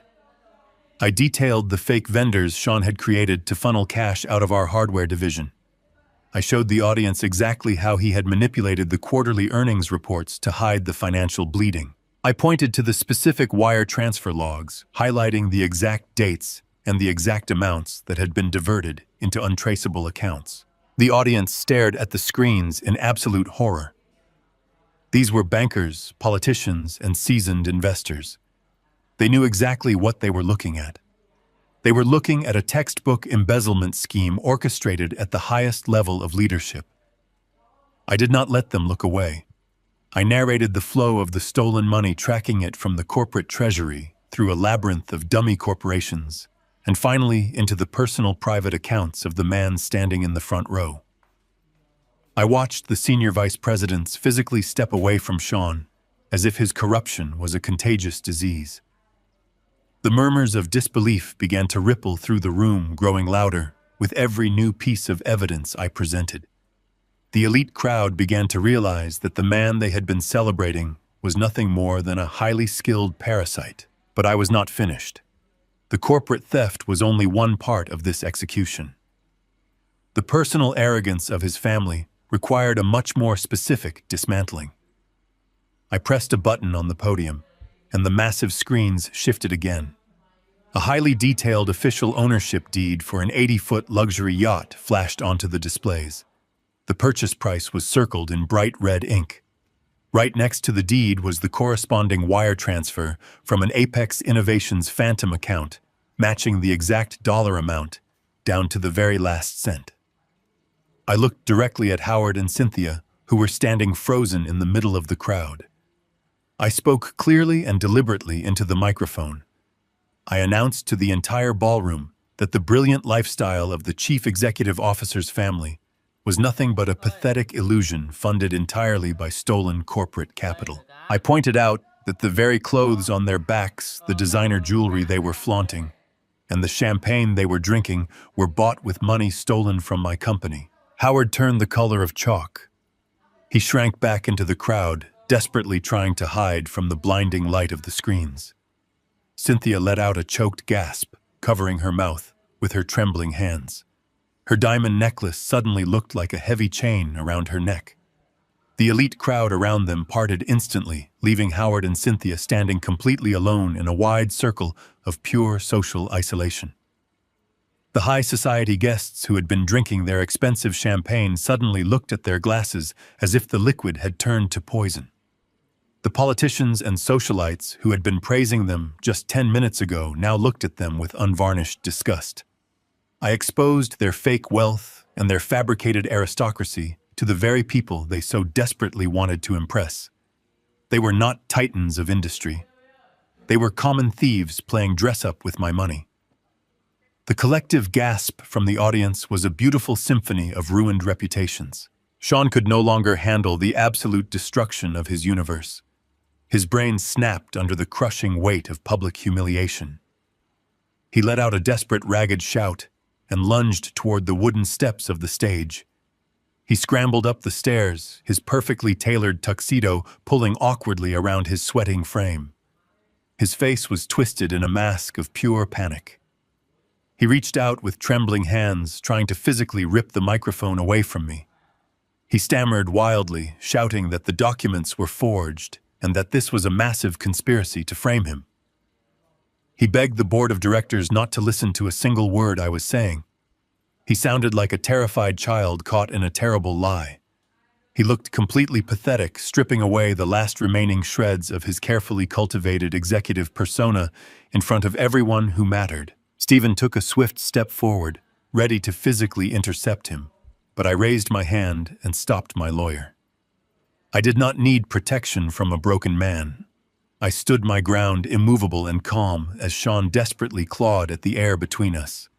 He was weeping now, tears of frustration and terror ruining his perfect image. He babbled that he could fix everything, that he could return the money, that he just needed one more chance to explain the complex financial structures. His breathless, frantic excuses echoed through the microphone, broadcasting his pathetic desperation to the entire room. He promised to step down quietly if I just turned off the screens and let him walk away. I looked him dead in the eye. All the noise in the room faded away until there was only the space between us. I did not feel a single ounce of pity. I leaned into the microphone, ensuring my voice would carry to the very back of the hall and out into the city beyond. I told him that his explanations were worthless and his promises were empty. I told him that his tenure as a master of the universe was permanently over. With a voice as cold and hard as steel, I pronounced the final absolute sentence. I told Sean that effective immediately, he was fired from Apex Innovations. I stripped him of his title, his authority, and his access. I told him he was nothing but a petty thief in a borrowed suit, and he would never set foot in my building again. The words hung in the air, heavy and absolute. The public execution was complete. Sean collapsed to his knees right there on the stage, sobbing into his hands, as the reality of his total ruin finally crushed him. Sean was a crumpled heap of tailored wool and shattered ego on the polished floorboards of the stage. The echoes of his termination still hung heavily in the dead silence of the grand ballroom. The elite crowd of politicians and corporate titans stood completely paralyzed. They were holding their breath, waiting to see what would happen next. I looked down at the man who had tried to steal my life and destroy my daughter. He was softly sobbing into his hands. His false bravado was entirely stripped away. But firing him was merely an administrative correction. It was a corporate formality. The true penalty for his profound betrayal had to extend far beyond the walls of Apex Innovations. I slowly pulled my gaze away from Sean and looked toward the back of the massive room. I raised my right hand into the air. It was a simple and silent gesture. It was the signal Stephen and I had meticulously planned hours earlier. The heavy mahogany doors at the main entrance of the ballroom violently swung inward. They hit the walls with a massive thud that made several wealthy guests jump in pure fright. A team of 12 federal agents from the Financial Crimes Division marched into the room. They wore dark tactical suits and heavy vests emblazoned with the bright yellow letters of the Federal Bureau of Investigation. Their presence completely shattered the fragile illusion of high society elegance. They moved with absolute military precision. Their heavy black boots hit the marble floors with a terrifying rhythmic crunch. The wealthy guests instantly parted like water. Men in custom tuxedos and women in designer gowns practically climbed over each other to get out of the way. No one wanted to be standing anywhere near the blast radius of a federal raid. The lead agent walked directly toward the main stage. He did not look left or right. He climbed the wooden steps with heavy, purposeful strides. Two other agents flanked him closely, covering his blind spots. Sean lifted his tear-stained face just in time to see the federal authorities surrounding him. He tried to scramble backward like a cornered rat. He babbled incoherent pleas. He begged the agents to wait and promised he could explain everything to a judge. The lead agent ignored his pathetic whimpering. He grabbed Sean roughly by the shoulder of his expensive tuxedo jacket and hauled him to his feet. The agent violently twisted Sean's arms behind his back. The sharp, metallic click of the heavy steel handcuffs snapping closed around Sean's wrists echoed sharply through the microphone I was still standing near.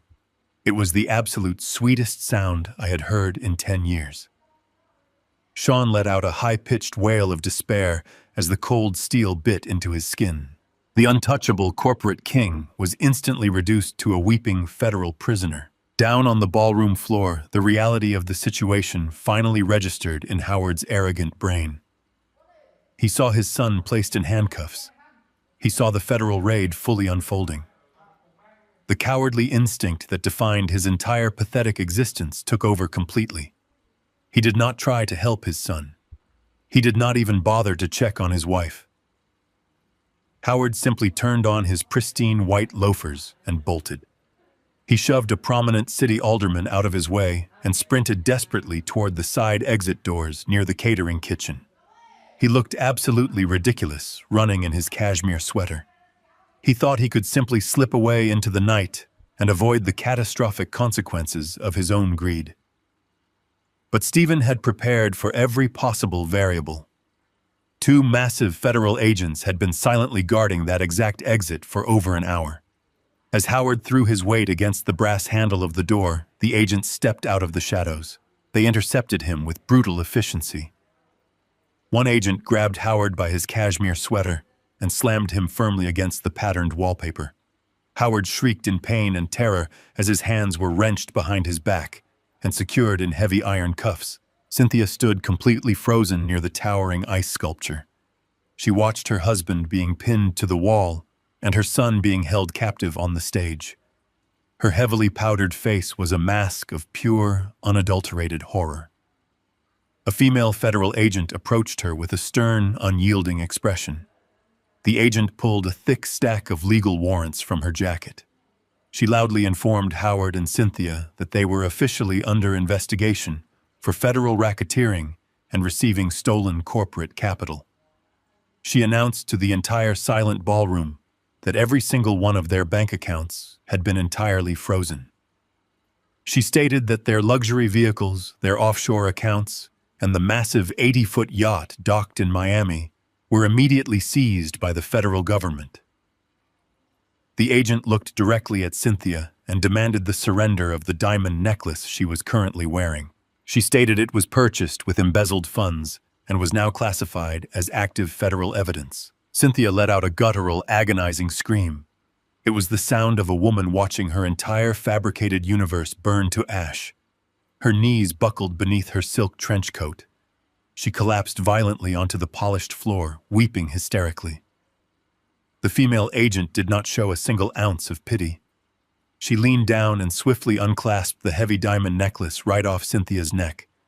She dropped the glittering jewels into a clear plastic evidence bag with a dismissive thud. Cynthia knelt on the floor, sobbing and gasping for air. She reached out with trembling hands toward the wealthy guests she had been trying to impress all evening. She begged them for help. She pleaded for someone to call a lawyer. But the elite crowd simply stared back at her with absolute cold disgust. The society she so desperately craved was now looking at her like she was a diseased animal. The lead agent on the stage gave a sharp nod to his team. The authorities began to march Sean, Howard, and Cynthia toward the main entrance. It was a parade of absolute, total disgrace.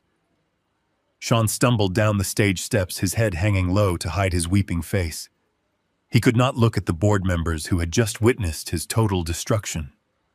Howard was dragged by the collar of his ruined cashmere sweater, his pristine loafers scuffing against the carpet.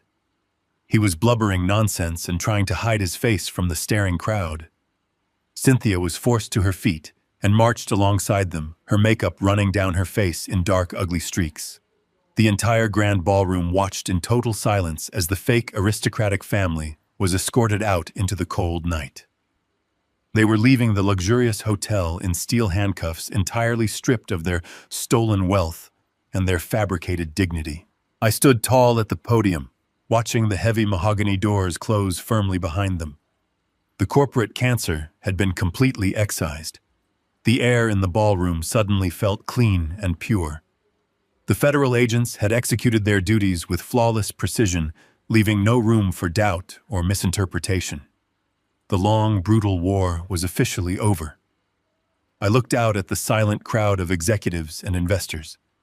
They were staring at me with a profound mixture of awe and genuine terror. They finally understood the true cost of betraying the foundation of this company.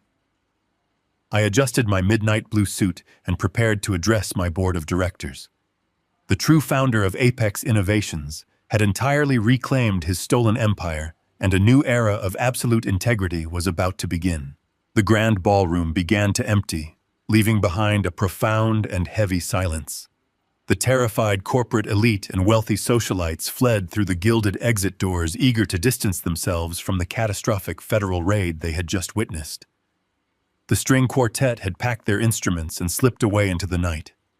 The catering staff moved like quiet ghosts, clearing away half-empty crystal champagne flutes and untouched silver platters of caviar.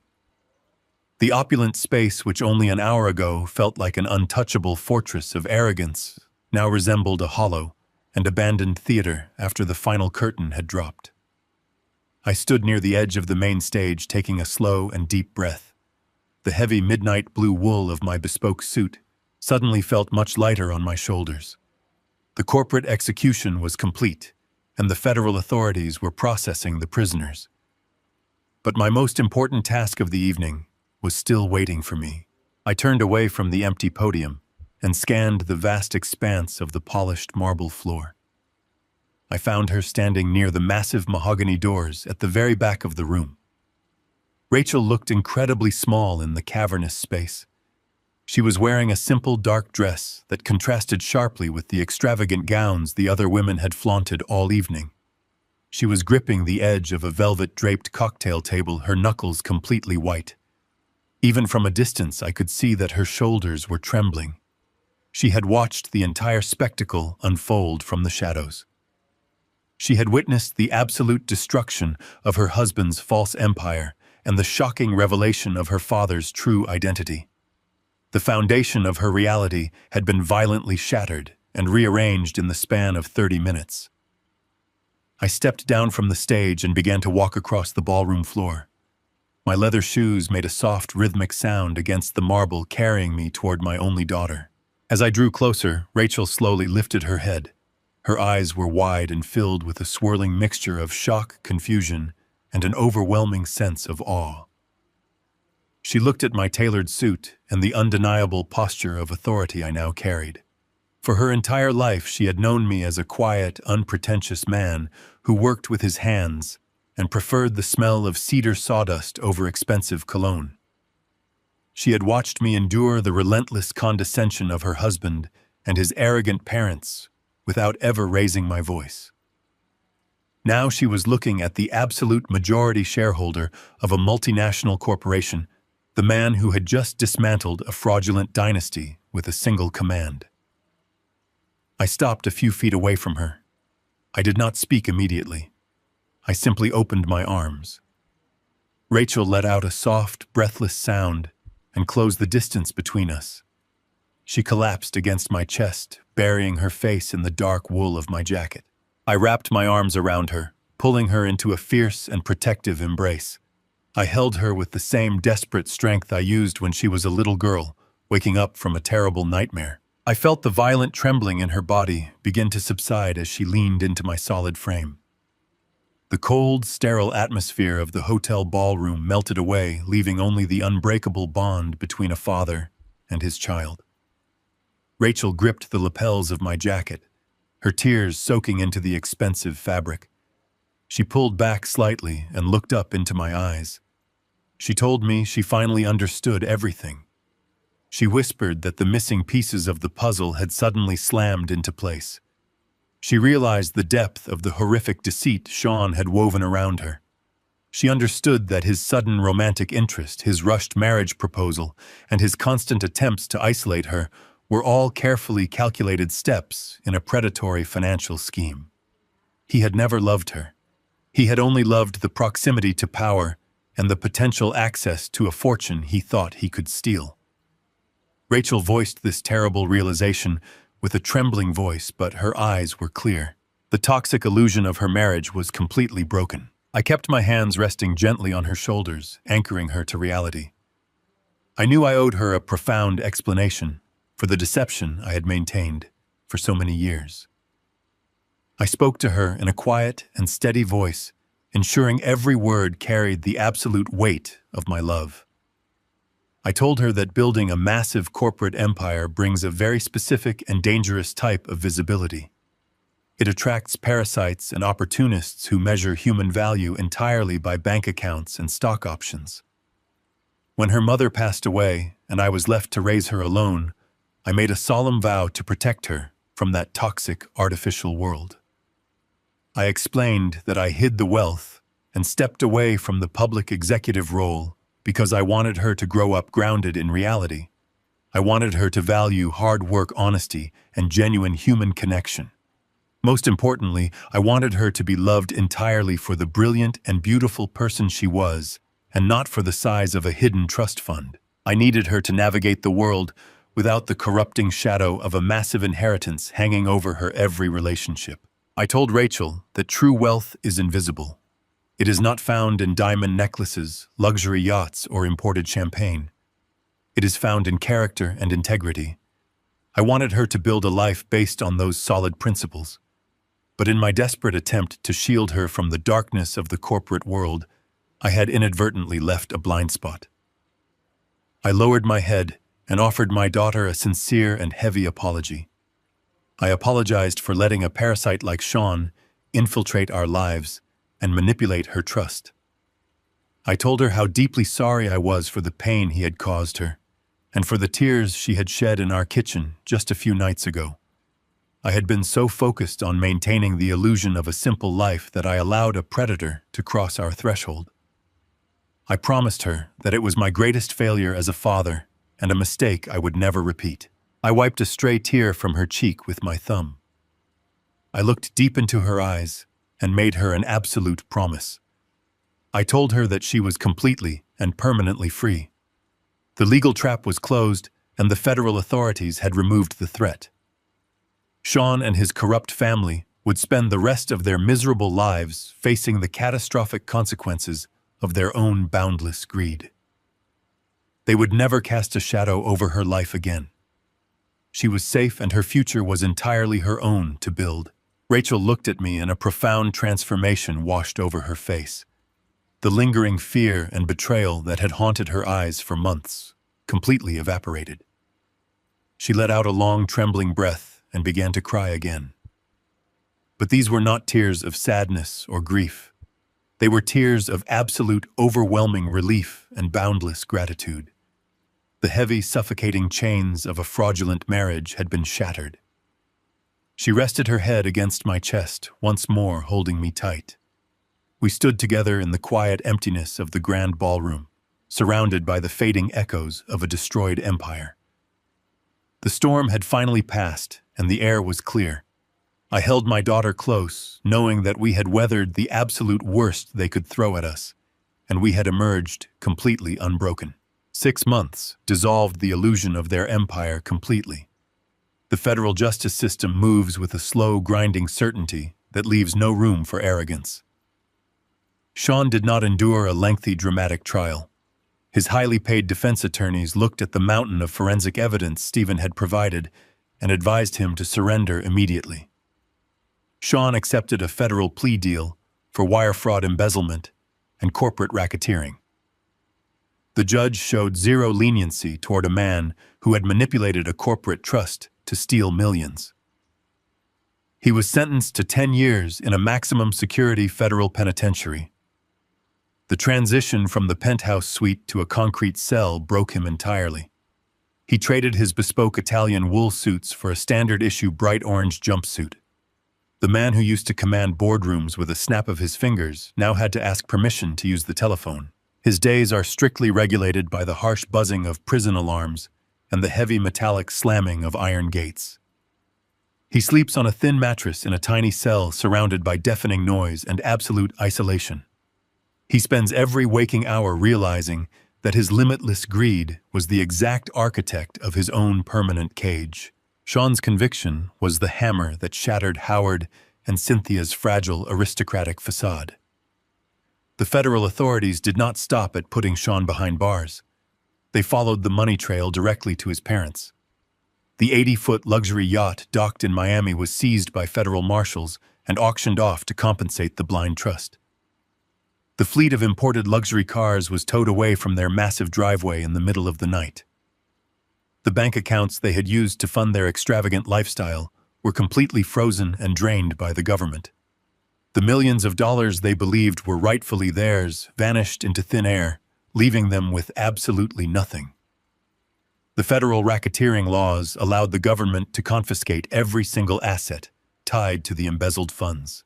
Howard and Cynthia watched in pure, helpless terror as federal agents boxed up their expensive art, their designer clothes, and their stolen jewelry. The empire they thought they had secured through their son's deception evaporated, leaving them entirely exposed to the harsh reality of their own profound incompetence. The loss of their stolen wealth was devastating, but the social execution was far more painful for Cynthia. The elite circles of high society operate on a ruthless set of rules. The moment the news of Sean's federal indictment hit the morning papers, Howard and Cynthia were instantly and permanently excommunicated. The country club memberships they had flaunted were immediately revoked. The invitations to charity galas and exclusive dinners completely stopped arriving.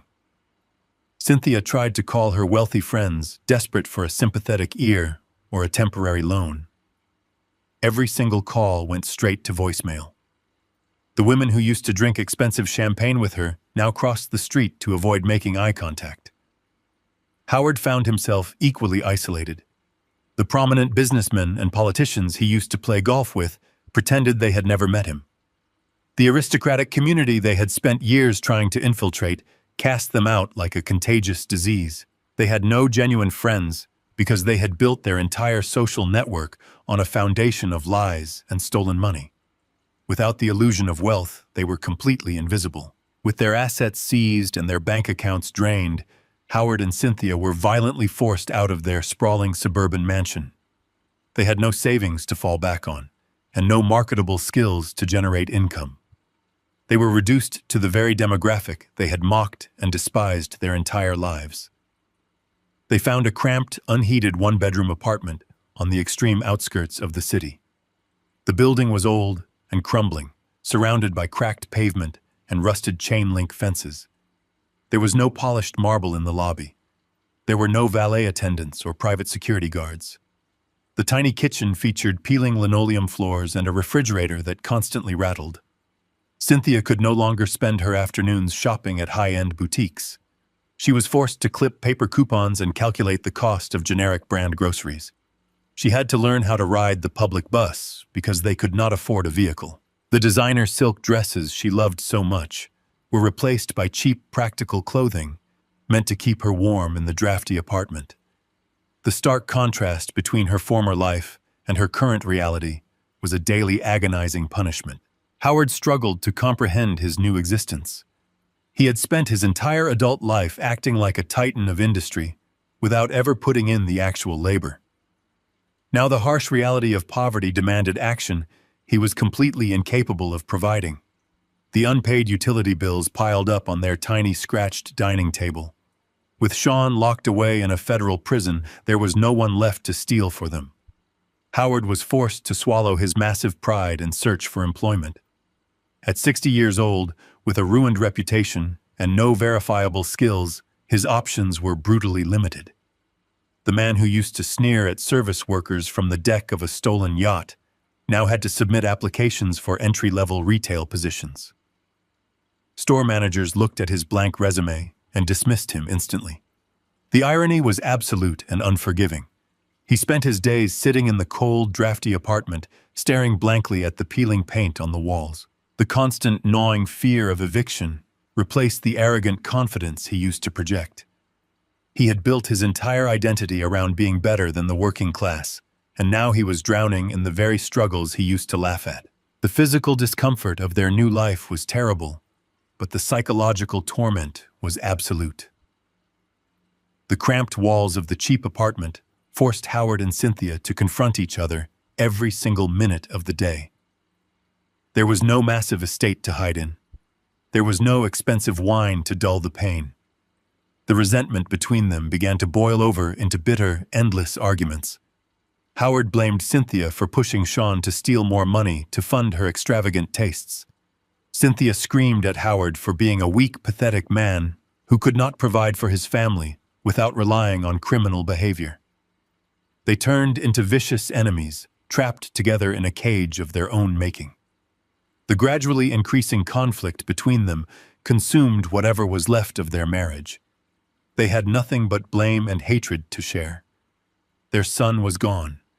Their stolen wealth was gone. Their fake friends were gone. They were left completely alone in the freezing outskirts of the city to tear each other apart. They learned the hardest lesson of all in that tiny, unheated apartment. True wealth is built on a foundation of honest labor and genuine integrity. A castle built on lies and stolen money will always eventually collapse. They had spent years looking down on quiet, honest men. They had believed that kindness was a weakness to be exploited. They had thought they could manipulate their way into a permanent dynasty. The absolute ruin they now faced was the direct mathematical result of their own unchecked greed. There was no chance of redemption. There was no secret bank account waiting to save them. The justice delivered to them was absolute and permanent. The inescapable poverty they woke up to every single morning was a perfect mirror reflecting the complete emptiness of their souls. They were forced to live out the rest of their days, paying the brutal, agonizing price for their supreme arrogance. The early morning air was crisp and completely still. I sat on the worn wooden steps of my front porch, holding a chipped ceramic mug in both hands. The wood beneath me was old and weathered. It bore the marks of decades of seasons changing, and the countless times my boots had scraped against its surface. I took a slow sip of the dark, bitter liquid. It was cheap, store-bought coffee brewed strong just the way I had liked it for the past 40 years. I watched the first pale light of dawn begin to bleed over the horizon, painting the quiet suburban street in soft shades of blue and gray. The neighborhood was just starting to wake up. Across the street, Mrs. Gable was walking her golden retriever in her thick wool coat. The newspaper delivery truck turned the corner, its tires rolling softly over the damp asphalt. It was a perfectly ordinary morning, in a perfectly ordinary neighborhood. No one looking at me sitting on this peeling porch in my faded flannel shirt would ever suspect the magnitude of the wealth I controlled. And that was exactly how I wanted it to remain. The screen door squeaked softly behind me. Rachel stepped out onto the porch. She was wearing an oversized knitted sweater and holding her own steaming mug of coffee. She did not say a single word. She simply walked down the steps and sat right beside me, pulling her knees up to her chest. I looked at my daughter. The dark circles that had bruised the skin under her eyes for months were completely gone. The constant trembling tension that had gripped her shoulders during her miserable marriage to Sean had entirely vanished. She looked rested. She looked healthy. Most importantly, she looked entirely at peace. We sat shoulder to shoulder in the cool morning air, watching the neighborhood slowly come to life. We did not need to fill the silence with meaningless chatter. The quiet between us was no longer heavy with secrets or unsaid fears. It was a comfortable, warm silence built on a foundation of absolute truth and restored trust. Rachel leaned her head against my shoulder. I wrapped my arm around her, pulling her close. Over the past 6 months, she had moved back into her childhood bedroom. We had spent countless hours sitting at the old kitchen table talking through the pain and rebuilding the bond that Sean had tried so desperately to sever. She had asked me once, shortly after the trial, why I did not want to move. She had seen the bank statements. She knew I could purchase any sprawling estate in the most exclusive zip codes on Earth. I could have bought a fleet of luxury vehicles or a private jet. I told her the exact same thing I had told myself for years. A house is simply a structure made of wood and glass, but a home is a living repository of human memory. I built this house with my own hands. I carried her mother over this very threshold. I marked Rachel's height on the wooden doorframe in the kitchen every single summer until she left for college. No amount of corporate capital could ever purchase that kind of history. Moving into a sterile, cavernous mansion would not elevate my life. It would only erase the beautiful, grounded reality I had spent decades cultivating. The wealth I commanded was no longer a hidden burden. It had returned to its proper function. It was simply a tool. Back in the towering glass headquarters of Apex Innovations, the corporate atmosphere had completely transformed. The toxic culture of greed and ruthless ambition that Sean had fostered was entirely eradicated. Stephen and I had carefully selected a new executive board comprised of honest, pragmatic leaders who valued sustainable growth and ethical business practices. The company was thriving again. The profits were no longer being siphoned into offshore shell companies to fund the arrogant lifestyles of parasites.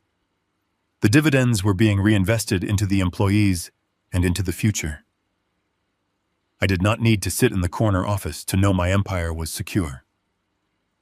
Stephen handled the daily legalities of the blind trust with his usual predatory efficiency. I remained the absolute majority shareholder, but I operated entirely from the shadows, guiding the ship without ever needing to stand at the helm. The billions of dollars sitting in those protected accounts were no longer a secret I had to guard with my life. They were a silent, impenetrable shield. I had established an ironclad legal structure to ensure Rachel would be protected for the rest of her existence. The money would never define her. It would never again attract predators looking for an easy mark. It would simply sit quietly in the background, acting as an invisible fortress against any hardship the world might throw at her. She was currently working part-time at a local community center, finding genuine purpose in helping others. She was discovering who she was outside the shadow of a controlling husband and outside the blinding glare of high society. She was learning that true value comes from the work you do and the kindness you show, not the brand of the clothes on your back. The sun finally crested the horizon. Brilliant rays of gold and orange spilled across the suburban lawns, lighting up the dewdrops on the grass like thousands of tiny, scattered diamonds. A gentle breeze ruffled the leaves of the old oak tree in our front yard. I took another sip of my cheap, bitter coffee. I felt a profound settling deep within my chest. The agonizing war was a distant memory. The violent storm that had threatened to consume my family had been decisively broken. The people who had tried to manipulate and destroy us were currently waking up to the harsh metallic reality of their own inescapable consequences. They were rotting in prison cells and freezing in cramped apartments, paying the ultimate price for their boundless arrogance. But here on this worn wooden porch, there was only safety. Order had been permanently restored. The dignity of my family remained completely intact. I looked at the quiet street and then down at my daughter resting peacefully against my side. I realized that the greatest victory was not the destruction of my enemies or the reclaiming of a massive corporate empire. The greatest victory was simply being able to sit here on a quiet morning, watching the sunrise with the person I loved most in the world. I did not need to wear a bespoke suit or command a room full of terrified executives to prove my worth. The billionaire founder of Apex Innovations was perfectly content wearing a faded flannel shirt and drinking coffee from a chipped mug. I closed my eyes and let the warmth of the morning sun wash over my face. I knew then, with absolute crystalline certainty, that true power never needs to shout.